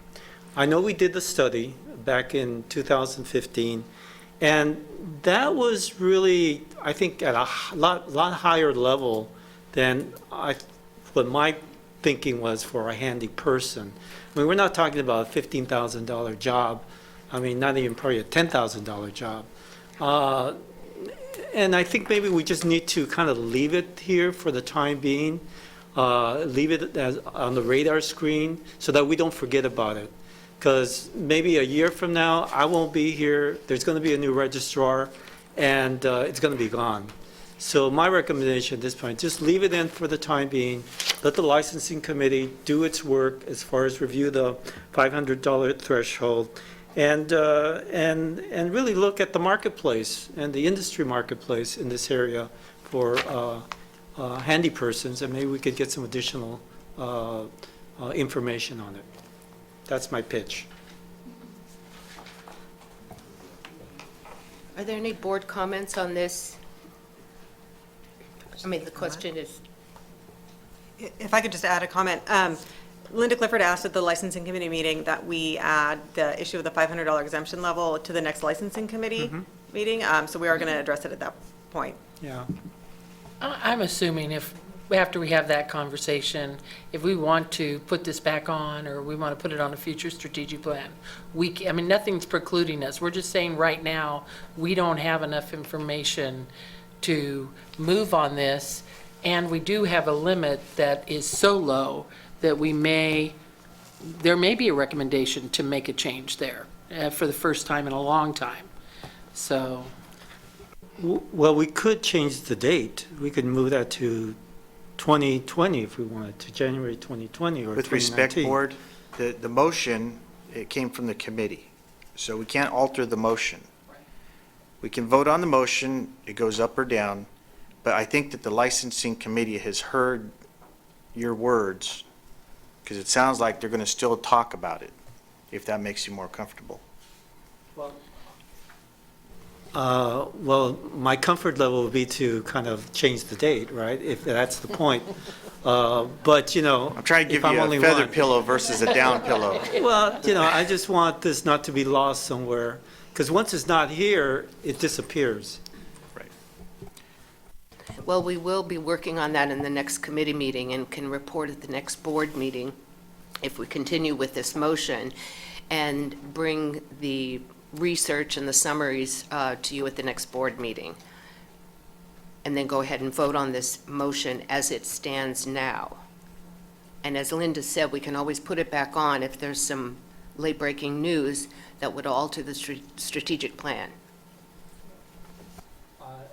I didn't understand the first part of that. You're going to do what? You're going to do the research On Linda's question about the $500 threshold. So it's still on our agenda for the next committee meeting. And then we can come back to the board and report back and leave the motion as it stands now to remove it from the strategic plan for today. Okay. Any more board comment? Public comment? Phone comment? Mr. Schultz? Augie Beltran? Aye. Linda Clifford? Aye. David De La Torre? Aye. Dave Diaz? Yes. Susan Granzella? Susan Granzella? Aye. Sorry. Joan Hancock? Aye. Pastor Herrera? Aye. Ed Lang? Aye. Mike Layton? Aye. Marla Richardson? Aye. Frank Shetter? Aye. Johnny Simpson? Aye. Motion carries. Number 5, please.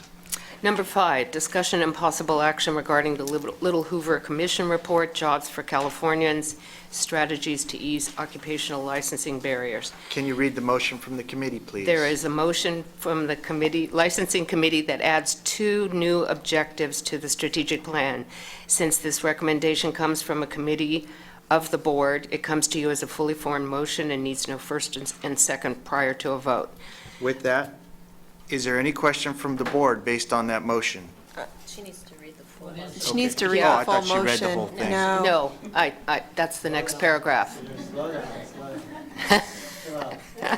The motions from the committee are 1, to add review of CSLB's reciprocity agreements and how other states handle California licensees to the 2016-18 licensing and testing strategic plan. So that's to add the review of the reciprocity agreements. And 2, to add the review of the feasibility of developing an informal process for review of license denials to the 2016-18 licensing and testing strategic plan.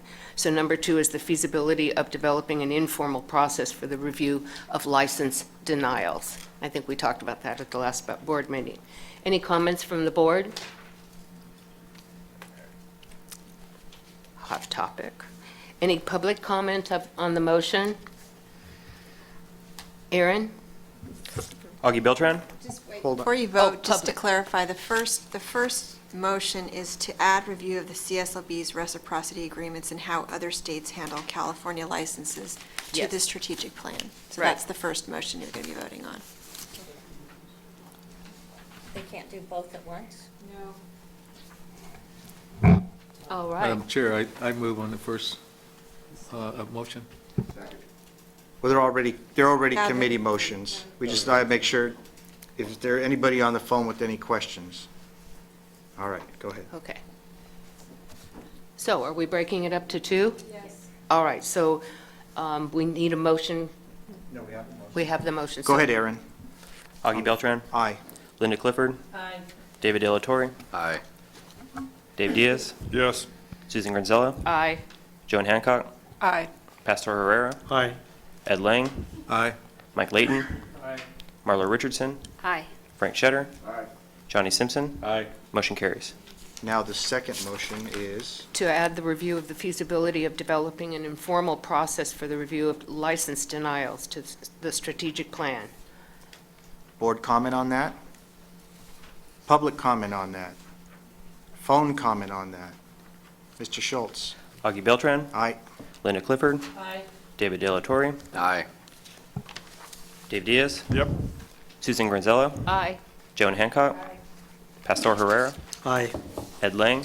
Aye. Mike Layton. Marlo Richardson. Aye. Frank Shetter. Aye. Johnny Simpson. Aye. Motion carries. Thank you. We move to enforcement. Board Member Rich, is there? I don't have that, do I?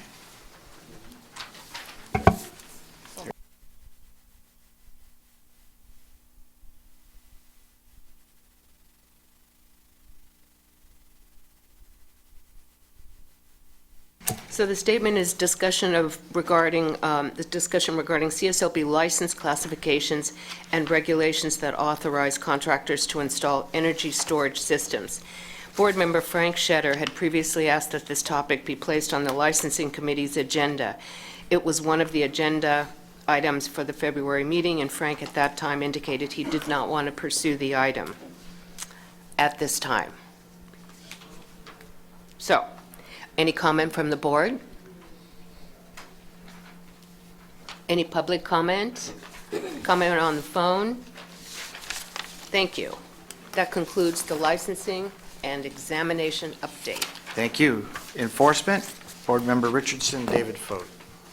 Are we going to take? Let's take a 10-minute break.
All righty, we're going to call the meeting back to order. Please take your seats.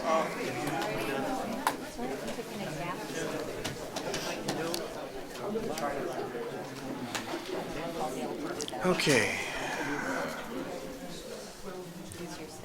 Do we still have a quorum? Yes. Yes, okay. Just looking around. I thought somebody went out for coffee. All righty. Agenda item G, enforcement, Chair Richardson and Mr. Fote. Good afternoon. So I'd like to start by recognizing the Enforcement Division's continued focus on training and staff development. One thing that I've learned even in my own career is effective and ongoing training is critical for employees in any enforcement organization. So we're fortunate to have a great training program within CSLB's Enforcement Division. Most of you already know that retired annuitant Doug Galbraith coordinates the division's training. Starting in 2002, Doug was instrumental in developing and implementing a division-wide training program that has achieved excellent results. The enforcement program update in your board package includes over 1 page of classes that the division offered in 2016. I had the opportunity to participate in 2 of the recent career advancement classes, and I could vouch for Dave's skills as a trainer and the enthusiasm of the participating students. Last week, Doug and Deputy Attorney General Mike Franklin completed another week-long enforcement academy. There's 6 academies so far, which provided another 13 students with basic investigation and report writing skills. So I would like to thank Ed Lang for presenting those certificates for me since I was unable to make it. Thank you very much. And on behalf of the entire board, thank you, Dave, for promoting and supporting the Enforcement Division's training program. And please extend our thanks to Doug. He's missing in action today. I also want to comment on a few significant enforcement actions concluding within this last month. On page 124 in your book, it describes the egregious misconduct of unlicensed plumber Albert Solano, who was able to get thousands of dollars in unneeded repairs thanks to the hard work of our investigators in the Oxnard Investigative Center and Ventura County's District Attorney's Office. Solano pled guilty to 31 felonies on January 26 and was sentenced to 10 years in state prison. I also just learned of some good news in CSLB's long-running investigation of the Greenworks US, a walk-in tub company that scammed over 100 known, mostly elderly consumers. 2 of the principals in this case have pled guilty to criminal charges and will be paying over $500,000 in restitution to 108 of their victims. They are also going to be paying $150,000 to the Board of Equalization and $20,000 to CSLB for investigative costs. On March 3rd, the Northern Swift team assisted Sacramento DA's investigators in the felony arrest of 2 family members who were traveling cross-country scamming consumers. CSLB Public Affairs Unit put out a press release, and additional victims are expected to come as a result. Are there any board discussions on any of those items? Any public comment? No one left on the phone. I know, thank you. Aaron, please.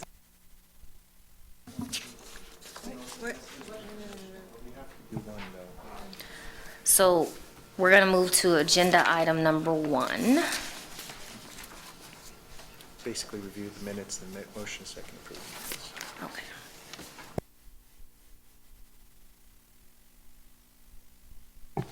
So I would like to get a motion to approve the minutes from the last enforcement. So moved. Second. So if we go to page 122, I have a suggested amendment. The motion from my notes was that it was to add this item to the strategic plan, not to increase fees. So, but to actually initiate a rulemaking process to add an authorized $20 fee assessment to the C20 license renewals. So it's not, the motion was not to increase fees, but to actually add this item as an objective to the strategic plan. Doesn't it say that at the introductory paragraph? The motion says to recommend for consideration by the full board a fee increase of $20 in C10 electrical mills to fund certification enforcement. It doesn't say anything about adding it to the strategic plan. There's a difference, believe me. So it was to add the item through a rulemaking, a regulatory change to the strategic plan. Counselor, are you on 5 or are you on 1? I'm looking at the meeting summary, page 122. Okay, so what happened is somehow we jumped to enforcement program update. So I now, thought you were on item 1, that's what I was. yeah, we accidentally skipped that. So now we called a motion, so to clarify to the public, our apologies. G, Enforcement 1, review and possible approval of February 10th, 2017 Enforcement Committee Meeting Summary Report. Right. And that's your comment on that? Yeah, my proposal is to amend the motion that's listed on page 122 because I don't think it's accurate. Chair, I will amend the motion because it does show on the strategic plan that this is a proposal, 2.7. So clearly, the verbiage here isn't correct because Okay. what Christie is saying she understood is actually shown on the strategic plan. So I will amend my motion So the maker of the motion makes an amendment to reflect to the that. motion to reflect that the wording should say to recommend to add to the strategic plan Right. consideration by the full board. So Right. we need to Okay. add the words to recommend for addition to the strategic plan. So And then Aaron, Board did Member I make that? Delatorre, Is you that made, clear? you made the second. Do you Yes. amend your second? Yes, I do. Okay. Go ahead and ask for a public comment.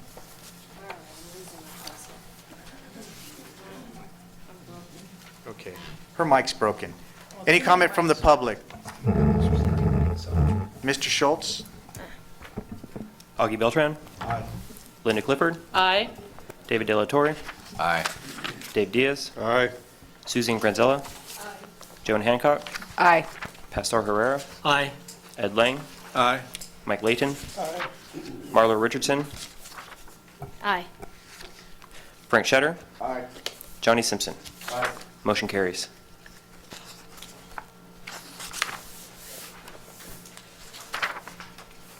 Off to a good start.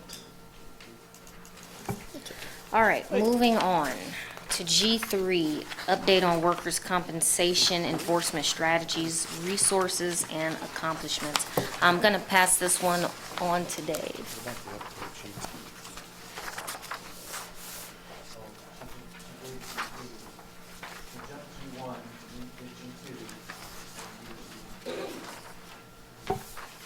Page 140. Do you have further comment on enforcement program update, Mr. Foat? That would be G2. Yes, thank you. If we could turn to page 136. At the bottom of the page, we've included a study that came out of the Enforcement Committee meeting. Board Member Joan Hancock asked about the value of the contracts that relate to unlicensed practice that we're receiving from consumers. And you'll see at the bottom of the page, we reviewed 321 consumer filed complaints received between October 1st and January 5th, and we determined the average contract price was $16,612. We did that by eliminating the 5 highest dollar amounts and the 5 lowest. We did that because we had one unlicensed practice complaint that was for more than $1 million. So I just wanted to mention that we did follow up from the committee meeting. Thank you. Thanks, Dave.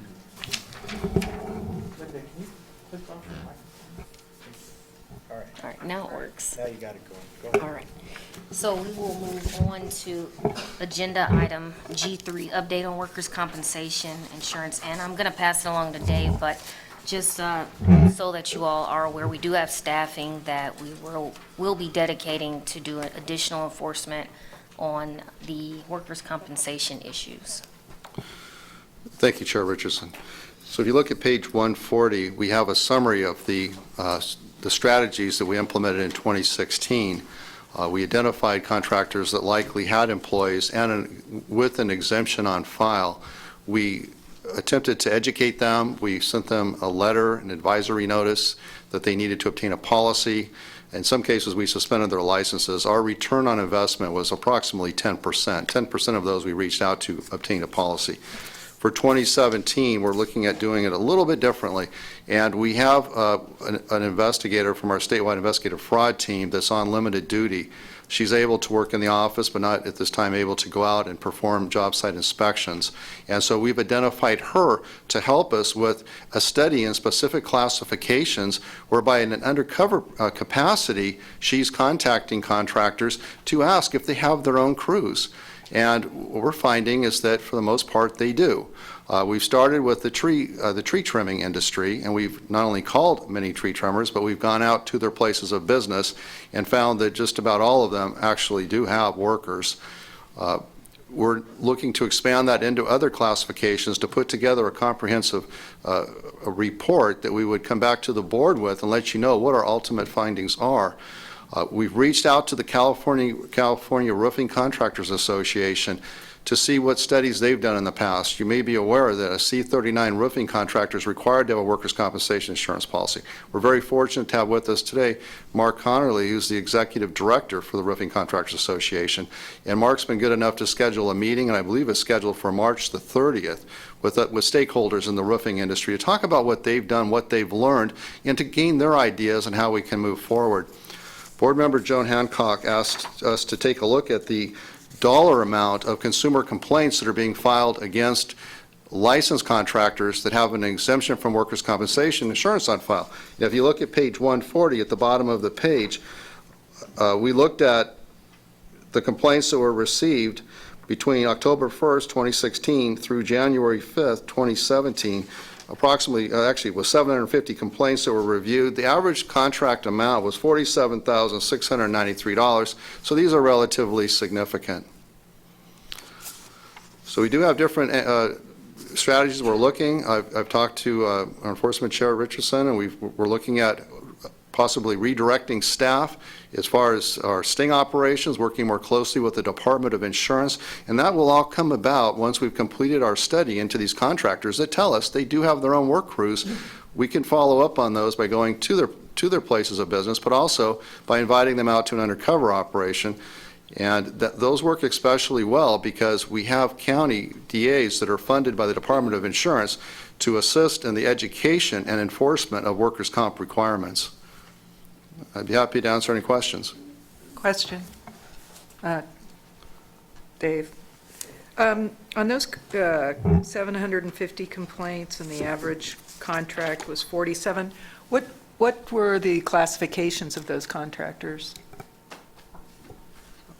I do not know, but I will report back at our next meeting. I mean, you see where I'm going. Yeah, I just don't know. If it was a B contractor that might be able to sub out, $5,000 to this licensed contractor to do this job and $5,000 to that licensed contractor to do that job. That is kind of the information that I was looking for. If it's a plumber or if it's an HVAC guy or, that's a lot of money for one contract. And, having additional information like whether that was a residential job, is it a commercial job? That was kind of where I was going. I can tell you guys have done a lot of work, but I think more clarity would be helpful in terms of, the general issue that we're concerned about, which is how many of these individuals have legitimate exemptions on file. That's all. What I would propose is that we would add that to the report that we're putting together, and our goal is to have this report completed no later than the June board meeting. Thank you, Dave. Any more questions or discussion on that item? From the board? Public item? Ask the board. From the board? Any more discussions from the board? From the public? Okay, moving on, agenda item G4, CSLB Solar Task Force update regarding consumer complaints and enforcement objectives. Dave, can you please? Thank you. After the Enforcement Committee meeting, we scheduled a meeting with the California Solar Energy Industry Association, and the meeting was very beneficial. It occurred on February the 22nd. What we did is we looked at opportunities to partner together to educate the industry on the need to, one, be licensed to perform solar installations, but also to comply with home improvement contract requirements. It's been a real concern of ours that many of the salespeople engaged in solar are unregistered. They need to be registered. The contracts need to be clear as to the work that's going to be performed and how payments are going to be made. Unfortunately, we have consumers making bad, uninformed decisions on contracting for solar. I would say that's the exception, not the rule. Most people are very satisfied with their solar and it's working out well. We just believe by working with the industry and the larger solar contractors that we can assist the solar industry in making sure that the marketplace remains clean and the consumers can trust the sales pitches that they're receiving. One issue that came up at that meeting relates to the clean power, I will say the green financing. And a concern that we have is that we have financial institutions that are paying the contractors direct, which is lawful. However, it's a concern when they're paying the contractor in advance of the work being performed, which is a misdemeanor in the state of California. So we want to take steps to make sure this practice stops. With CalCia, we've scheduled a meeting to meet with a number of the finance companies for March. I believe that's March 20th or 22nd. So that meeting is scheduled. I'm looking forward to pursuing that further. And we also have been beneficial in scheduling meetings with some of the larger solar companies to look at the complaints that they're receiving. What we want to do is make sure that if they are receiving complaints, they're taking immediate steps to resolve the complaint. If they don't, and they're not willing to change their business practice, then they're going to be subject to an administrative citation, if not a civil filing by a DA for unfair business practice, or perhaps even a criminal filing. And we have a number of cases now pending through the criminal courts. So that would be the solar update. Thank you, Dave. Is there any board discussion on this item? Public discussion. Agenda item F, the 2016 to 2018 strategic plan update. Discussion and possible action on 2017-2018 enforcement objectives. Dave, could you please update the board regarding the board's previously approved strategic objectives and to discuss? Can you read the motion first and then have him do it? Sure. The motion is, the Enforcement Committee is asked to recommend the full board approval of the additional enforcement objectives as follow. Increase the C10 electrical license renewals by $20 to fund electrician certification enforcement. Do we have a motion? So. Dave can go ahead. The Motion's already done by committee. She's just stating it for the record, so now Dave can report on it. Yes, thank you. The existing 6 objectives, I'm pleased to report that we're within our target dates, and they've either been completed or they're in the progress of being completed within the time frame specified. Happy to answer any questions regarding them that the board may have. The proposal that would be 2.7 relates to the need to be more effective with our enforcement of electrician certification requirements. When we obtained the authority to discipline C10 contractors for having uncertified electricians, we relied on the compliance investigators that work for various groups to identify the violators and put the evidence together to send to the CSLB staff for the enforcement action. It worked well for the first 2 or 3 years. Unfortunately, these compliance investigators that are working for different groups are not able to gain that information because the contractors that are violating the law have become a little more careful about who they talk to and allow their employees to talk to. We have sent out our investigators to job sites, and so far we've had a 100% success rate in identifying the worker, and in most cases we have identified violating contractors. What we're proposing with this is that we would pursue a $20 increase on the renewal of a C10 license. When the Contractors Board was granted the authority to enforce this provision, it also included the ability to raise the renewal fee to support this effort.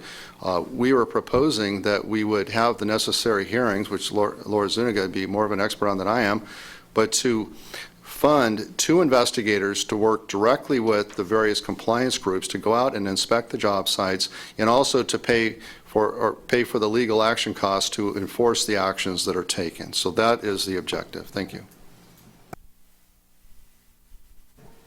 Is there any board discussion or comment on that item from the public?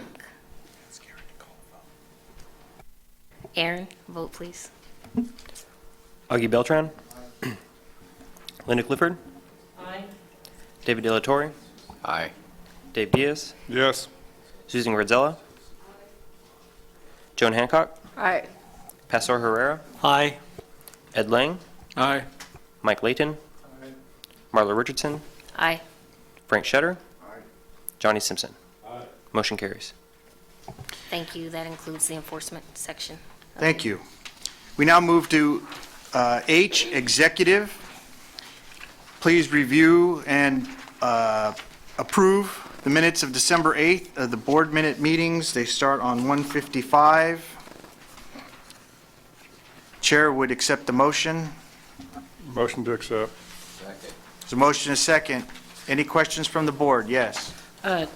Under public visitors. Page, please. Excuse me? The page. I'm sorry, on page 156, under public visitors, that's actually my initials, so I wasn't here as a public person, so it's no big deal, but I probably should take it off. Thank you. Anything else from the board? Anything from the public? Mr. Schultz? Augie Beltran? Aye. Linda Clifford? Aye. David De La Torre? Aye. Dave Diaz? Aye. Susan Granzella? Joan Hancock? Aye. Pastor Herrera? Aye. Ed Lang? Aye. Mike Layton? Marla Richardson? Aye. Frank Shetter? Johnny Simpson? Motion carries. Thank you. Registrar's report. The last registrar's report. From this registrar. Don't you wish it was the last one? Okay. So the tentative board meeting schedule, the next meeting will be June 15th and 16th in Garden Grove. It'll be at the same hotel that we held it last year, which everybody seemed to really enjoy. As terms of getting the next board meetings together, I'll be working with the new registrar to get those meetings together. And then the 2016 to 2018 strategic plan. One thing that has changed since I've been with the board, when I think Augie was not born yet, but that was when I was at Engineers Board. Oh wait, he was in high school. Oh, Marlo wasn't born. Oh, okay. I was born in 1967. Peace and love, baby. But one thing that has definitely changed is some of the positives are, during board meetings, it's a lot more structured in terms of how the board can discuss things so that people from the public can view items. But the other part is I've noticed it makes it really clunky in terms of how the motions are structured and how we have to put our reports together.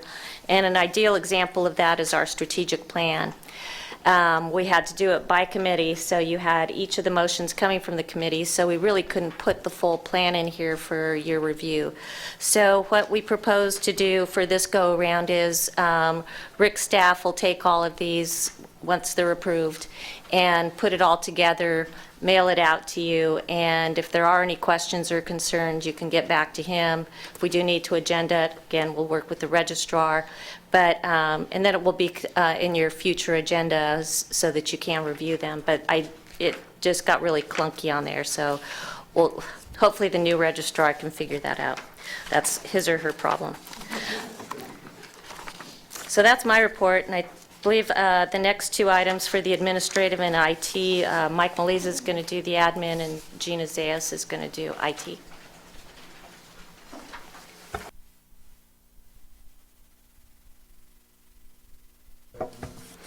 Do you want me to handle the strategic plan items first and then the report? Okay. So I'm happy to announce that all the items on the strategic plan for the administrative division are on track. However, I do have 4 items on here that I do have recommendations for. The first one, 6.1, partner with DCA to implement live captioning contract. That is completed, so I have a recommendation for that to remove. I'm sorry, on page 178. And then just a cleanup item on item 6.5. That one coincides with the Public Affairs Strategic Plan item 4.5 that we discussed earlier. You changed that date to June 2008 as far as the target date. Probably should coincide because they refer to each other, those two strategic plans, so that's my recommendation to change that date there. June 2018. From December 2017? Correct. It is on track, but we might as well just keep them consistent because they work hand in hand. And then back up to item 6.4, evaluate enforcement division staffing levels. We had a target date of September 2017. It's an ongoing function. We do it, we meet twice a week on this item, we're discussing it. There's other mechanisms to take care of that item. This particular item doesn't really have a specific deliverable, so I recommend that we remove it. However, it's not going to be ignored. We just do it on a regular basis. I talked to David Fote about it. He agreed at the time. Cindy Christensen, we talked about it as well. It's kind of more of a maintenance item. So my recommendation is to remove it. Okay. Then the last item is 6.9, review consumer service representative job classification. We were looking at that time to expand the qualifying degrees and required courses to increase the applicant pool for recruitment.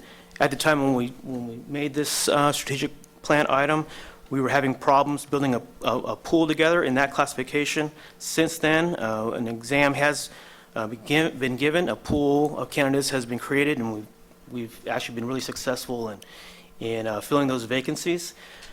As far as expanding the qualifying degrees, we talked to DCA personnel about that. They said we could submit that. It would go to Cal HR and labor. It would go through that whole process. But with the Cal HR modernization project, they were very frank with us. They were saying that it would be a very low priority item for them. They've seen similar items forwarded, and they don't even look at it for like 2 years. So we do find that we have enough applicants in that particular classification. The latest exam gave us a good pool of folks to pull from, so I do recommend taking that one out as well. And that's it for the strategic plan items. Are there any questions? Any questions from the board on the strategic plan items? Any questions from the public? It sounds like a motion would be in order to remove 6.1, change 6.5 to June 2018, and remove 6.4 and 6.9. Does anybody make that motion? Have a motion. Do I have a second? Second. Have a motion and a second. Aaron? Augie Beltran? Aye. Linda Clifford? Aye. David De La Torre? Aye. Dave Diaz? Yes. Susan Granzella? Joan Hancock? Aye. Pastor Herrera? Aye. Ed Lang? Mike Layden? Marla Richardson? Aye. Frank Shetter? Johnny Simpson? Motion carries. Go ahead and jump to 5 and give us the admin update, please. Good, I was just going to ask you that. Thank you. Okay, I'll kindly direct you to page 186 of your board packet. We'll begin with the personnel update. As far as our recruiting efforts during the second quarter of fiscal year 16-17, CSLB personnel staff completed 28 recruitment transactions. These efforts include the addition of 6 new employees from other state agencies, 4 employees new to state service, and 1 retired annuitant. And within CSLB, 14 employees were promoted, which again shows a real commitment to our upward mobility efforts. The personnel unit completed its first year working with the state's new examination and certification online system, ECOS. We've talked about that before. That's the system where applicants use to apply for state civil service examinations and vacant positions. We're constantly analyzing the new system as it rolls out to see where we can make our own adjustments internally with our processes and procedures to make working with the new system as efficient as possible. So we're working closely with DC on those things. Next item, I wanted to talk about the career class for our enforcement division. The personnel unit collaborated with the enforcement division to develop a career class that focused on career advancement. So topics that covered everything from setting and preparing career goals, preparing for interviews, how to write a statement of qualifications, all the real nuts and bolts of preparing yourself to move up. This class was offered twice in Sacramento and once in Norwalk. We had about approximately 70 participants in all three of the classes. And I'd like to really thank Board Member Marlo Richardson, who invested her time and commitment to make this happen, this class happen, and it was very much a success. Because of the popularity of the class, the personnel staff has been asked to offer it to the remainder of the CSLB divisions, and we're going to go ahead and do that. Okay. As far as vacancies, as illustrated in the graph on page 187, I'm happy to report that the second quarter vacancies in fiscal year 16-17 have declined in comparison to the first quarter. And that trend is keeping going downwards, so that's a good sign. Personnel staff continues to work closely with DCA and CSLB management to do whatever we can to make recruitment efforts more efficient and attract highly qualified employees to the CSLB. Recent exams for the Supervisor 1 and 2, the Enforcement Representative 2, and the Consumer Services Representative have also helped decrease vacancies in these areas by providing a very good candidate pool to hire from. Okay, so starting on page 189 of your packets, I'll go over the highlights of our facilities and other business-related updates. I'll start with our San Bernardino office. Since I last reported, the CSLB had finally received signature approval for the plans for the testing and enforcement offices from the State Fire Marshal. It took us a long time to get that done, but we got it done. The testing division suite has been completed. It has new paint, new carpet, and we have good security glass in the reception room there, so we're always looking at our security for our employees. The data room has been modified so that the access to this room is now through the lobby and to ensure that the testing candidates will not be disrupted when the staff needs to access the data room. So that we'll wrap that up next month. So that's a good update there. Probably one of the more complex projects related to facilities is the renewal of our lease for this building here, the Sacramento headquarters building. So the DGS planner completed the final proposed plans that will be presented to the current lessor to begin lease renewal negotiations. So the proposed upgrades and modifications that we're putting forward is to include a new security kiosk in the front lobby here.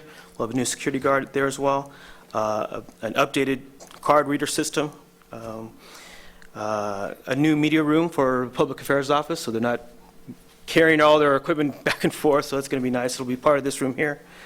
And of course, just the minor, new paint, and new carpet throughout the building. So we'll continue to update on that. But that is on track, completion date December 2018. Okay. I'll wrap up my report on fleet vehicles. That's on page 191. We're currently seeking approval from DCA and the Department of General Services for this year's vehicle acquisition plan. That's going to replace 9 of our vehicles. Those are the vehicles that are assigned to our enforcement division. And these 9 vehicles meet or exceed the requirements set forth by DGS for replacement. So high mileage, a lot of cost to maintain. So I feel very confident that we'll get approved to replace those vehicles. And let's see, that concludes my highlight of the administration division update. Are there any questions? Anything from the public? Thank you very much. Oh, I'm sorry, one more item, just a housekeeping, just a friendly reminder that training for this year, it's 2017, that's our odd year for DCA. We catch up on all of our sexual harassment prevention training, so if you haven't had that done for this year, please get that done. There's also other training that you may or may not have gotten done, for instance, the ethics training, we do that biannually too. If you're not sure, ask Aaron. He's got a complete list of what you got completed and what you have left over, so, or ask myself. Okay, anything else? Any questions on that last comment? From the board? From the public? Thank you. Thank you, Chair. Number 4, please, strategic plan update 2016-18. Good afternoon. I'm here to do the strategic plan update for the IT. It's on page 182. As you can see, we've had completed the 5.1, which is organizing a change control board for the IT projects moving forward so we can prioritize and better direct our employees and resources. 5.2 is the conducting the needs assessment in conjunction with Breeze.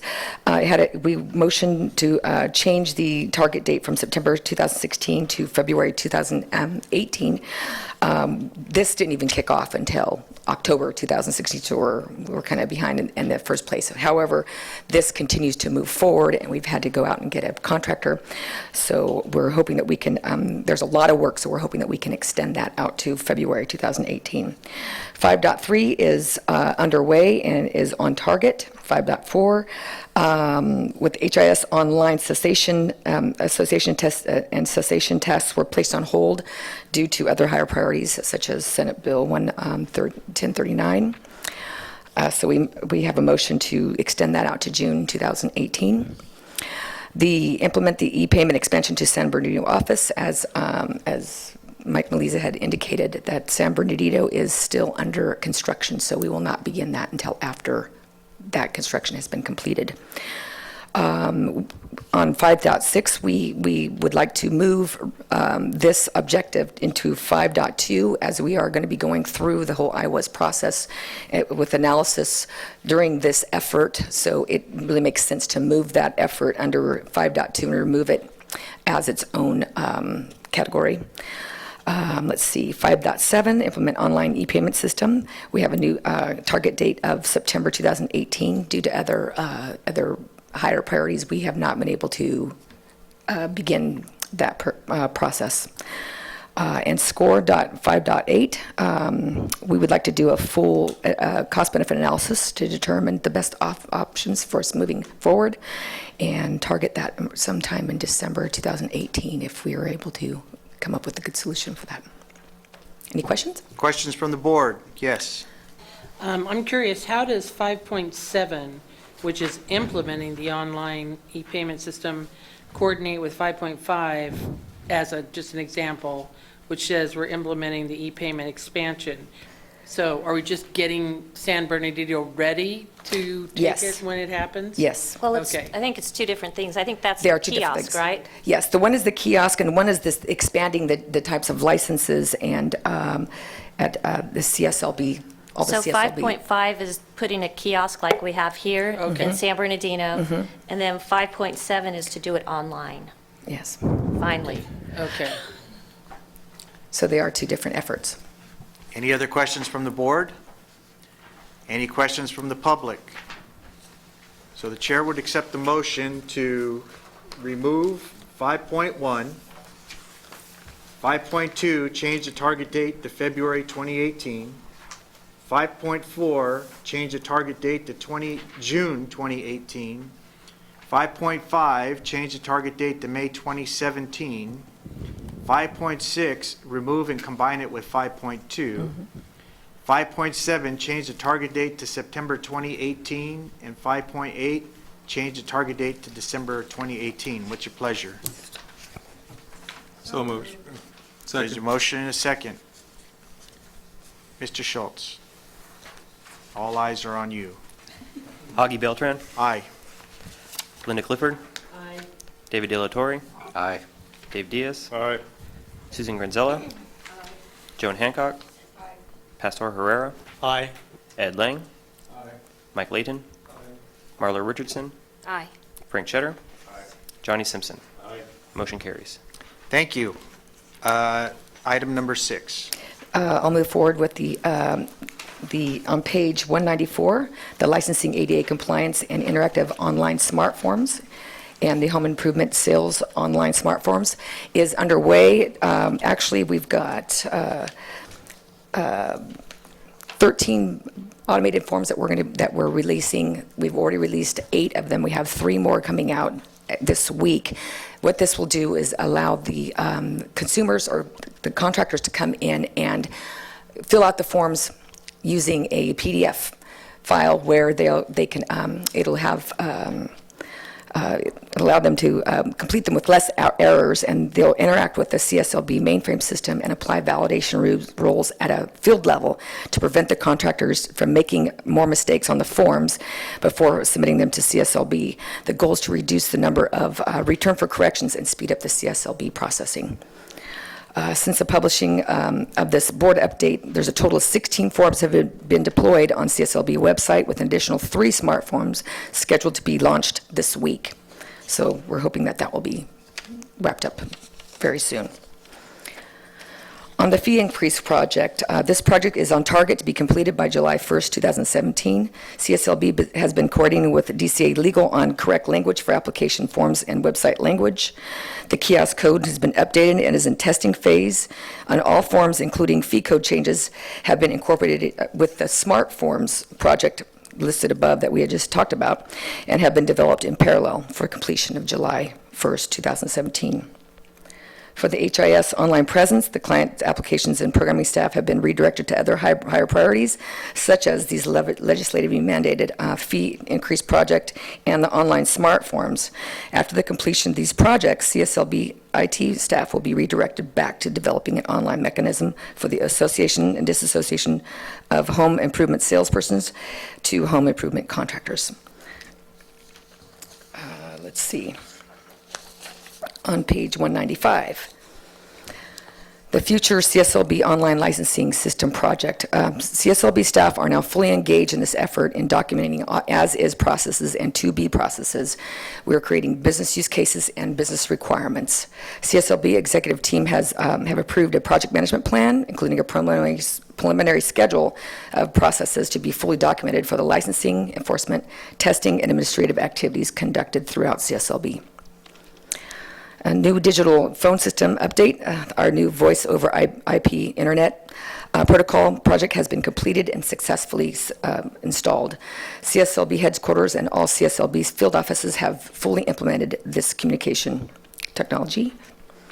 And also on 195, you can see that on the IVR, you can see that the chart has the most popular IVR requests on page 196 and 197 demonstrates the top 10 countries attempting to penetrate firewall with no success. Yeah. Yeah. Not prior to being on the license board, no. But I was in the Marine Corps for 8 years. Is there any questions? Yes, Questions from the board? Yes, I have. Okay. Let's go with, Okay, I have a question. So by the next, I know it will be very soon to be able to calibrate or track any of that, but we'd be very interested in seeing the cost reduction or the effort reduction with the smartphone. Oh, yes, definitely, forms yeah. that are there. We should be able to So see a having those significant... required fields that like they have to do it right the first time, that processing time back and forth, that should be quite an improvement. I'd love to hear about that next time. Okay, I'll make sure and make a note of that for next time. Yeah, congratulations on this online smartphones. I think it's a great way to increase efficiency in the organization. I just wanted to ask you about the HIS online presence, where you give, I guess, the salespersons and the sales contractors the opportunity to associate and disassociate, which I think is a great thing because you want to know that immediately.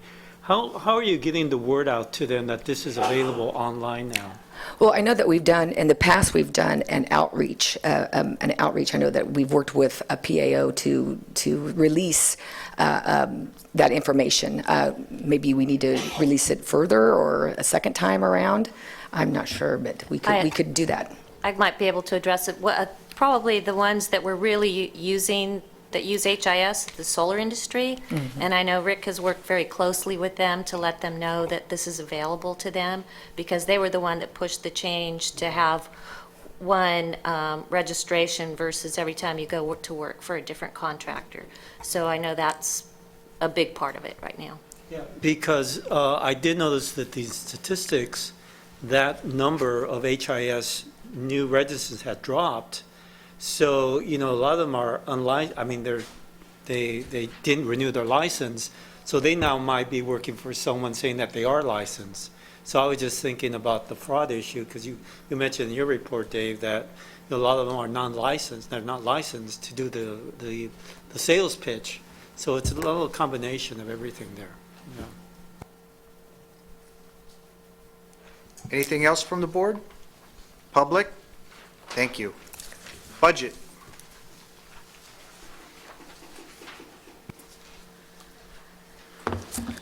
Thank you, and good afternoon, everyone. So we saved the best for last, budget. So the budget update starts on page 200. The first chart you'll see, that's our budget and expenditures, which show through January of this fiscal year. We're doing great, no huge surprises. 55% of our budget has been spent, so we're pretty much on track to revert our normal that we do at the end of the year. The next chart below that is the revenue for this fiscal year. You'll see we're looking good at the bottom, and 2.6% at the same time last year. So we're better than last year at this time. On the next page is our final revised budget from the governor. First, I want to point out there's no big surprises in our final budget. It's just the standard one-time adjustments for salary and wages, retirements, and health. The main thing you might see is the $3.1 million removal. This was requested by the legislature for transparency purposes. So it takes our statewide pro rata from our budget and it moves it to our fund condition. So it just pulls it out as an expenditure, and so it's for transparency, so they can actually see how much are we spending. And you'll see that on our next page on the fund condition if you turn the page. This is our fund condition, and so you can see this projects out to budget year 18-19. Highlighted in red is our fee increase and what we expect to receive from the passing of the fee bill, and that begins next fiscal year. And then you can also see, as I was talking about, the statewide pro rata shows right below the expenditures. The 3.1 just moved out, didn't change anything, just moved it for transparency.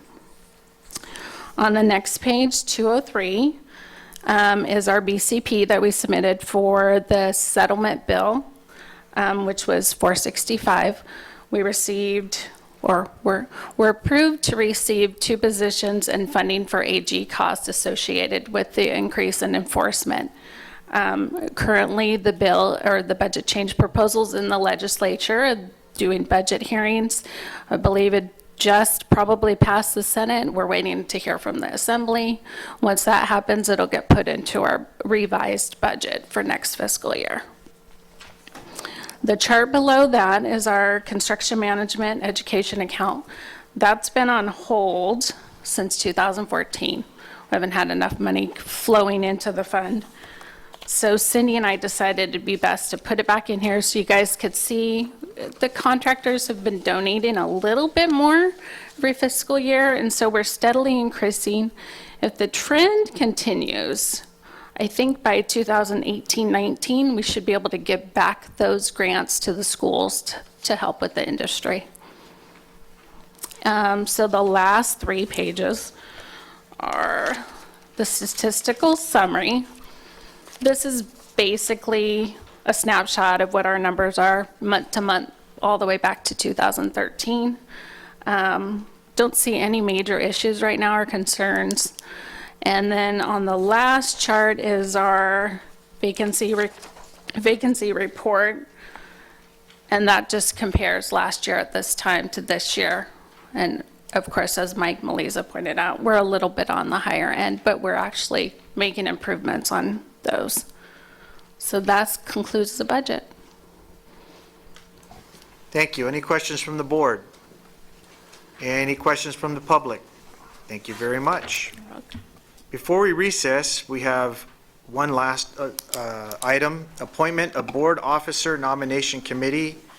I would like to appoint Ed Lang and David Diaz to that. Any question from the board? Questions from the public? Thank you. We stand adjourned until 9 a.m. tomorrow morning. No one's going to take our stuff.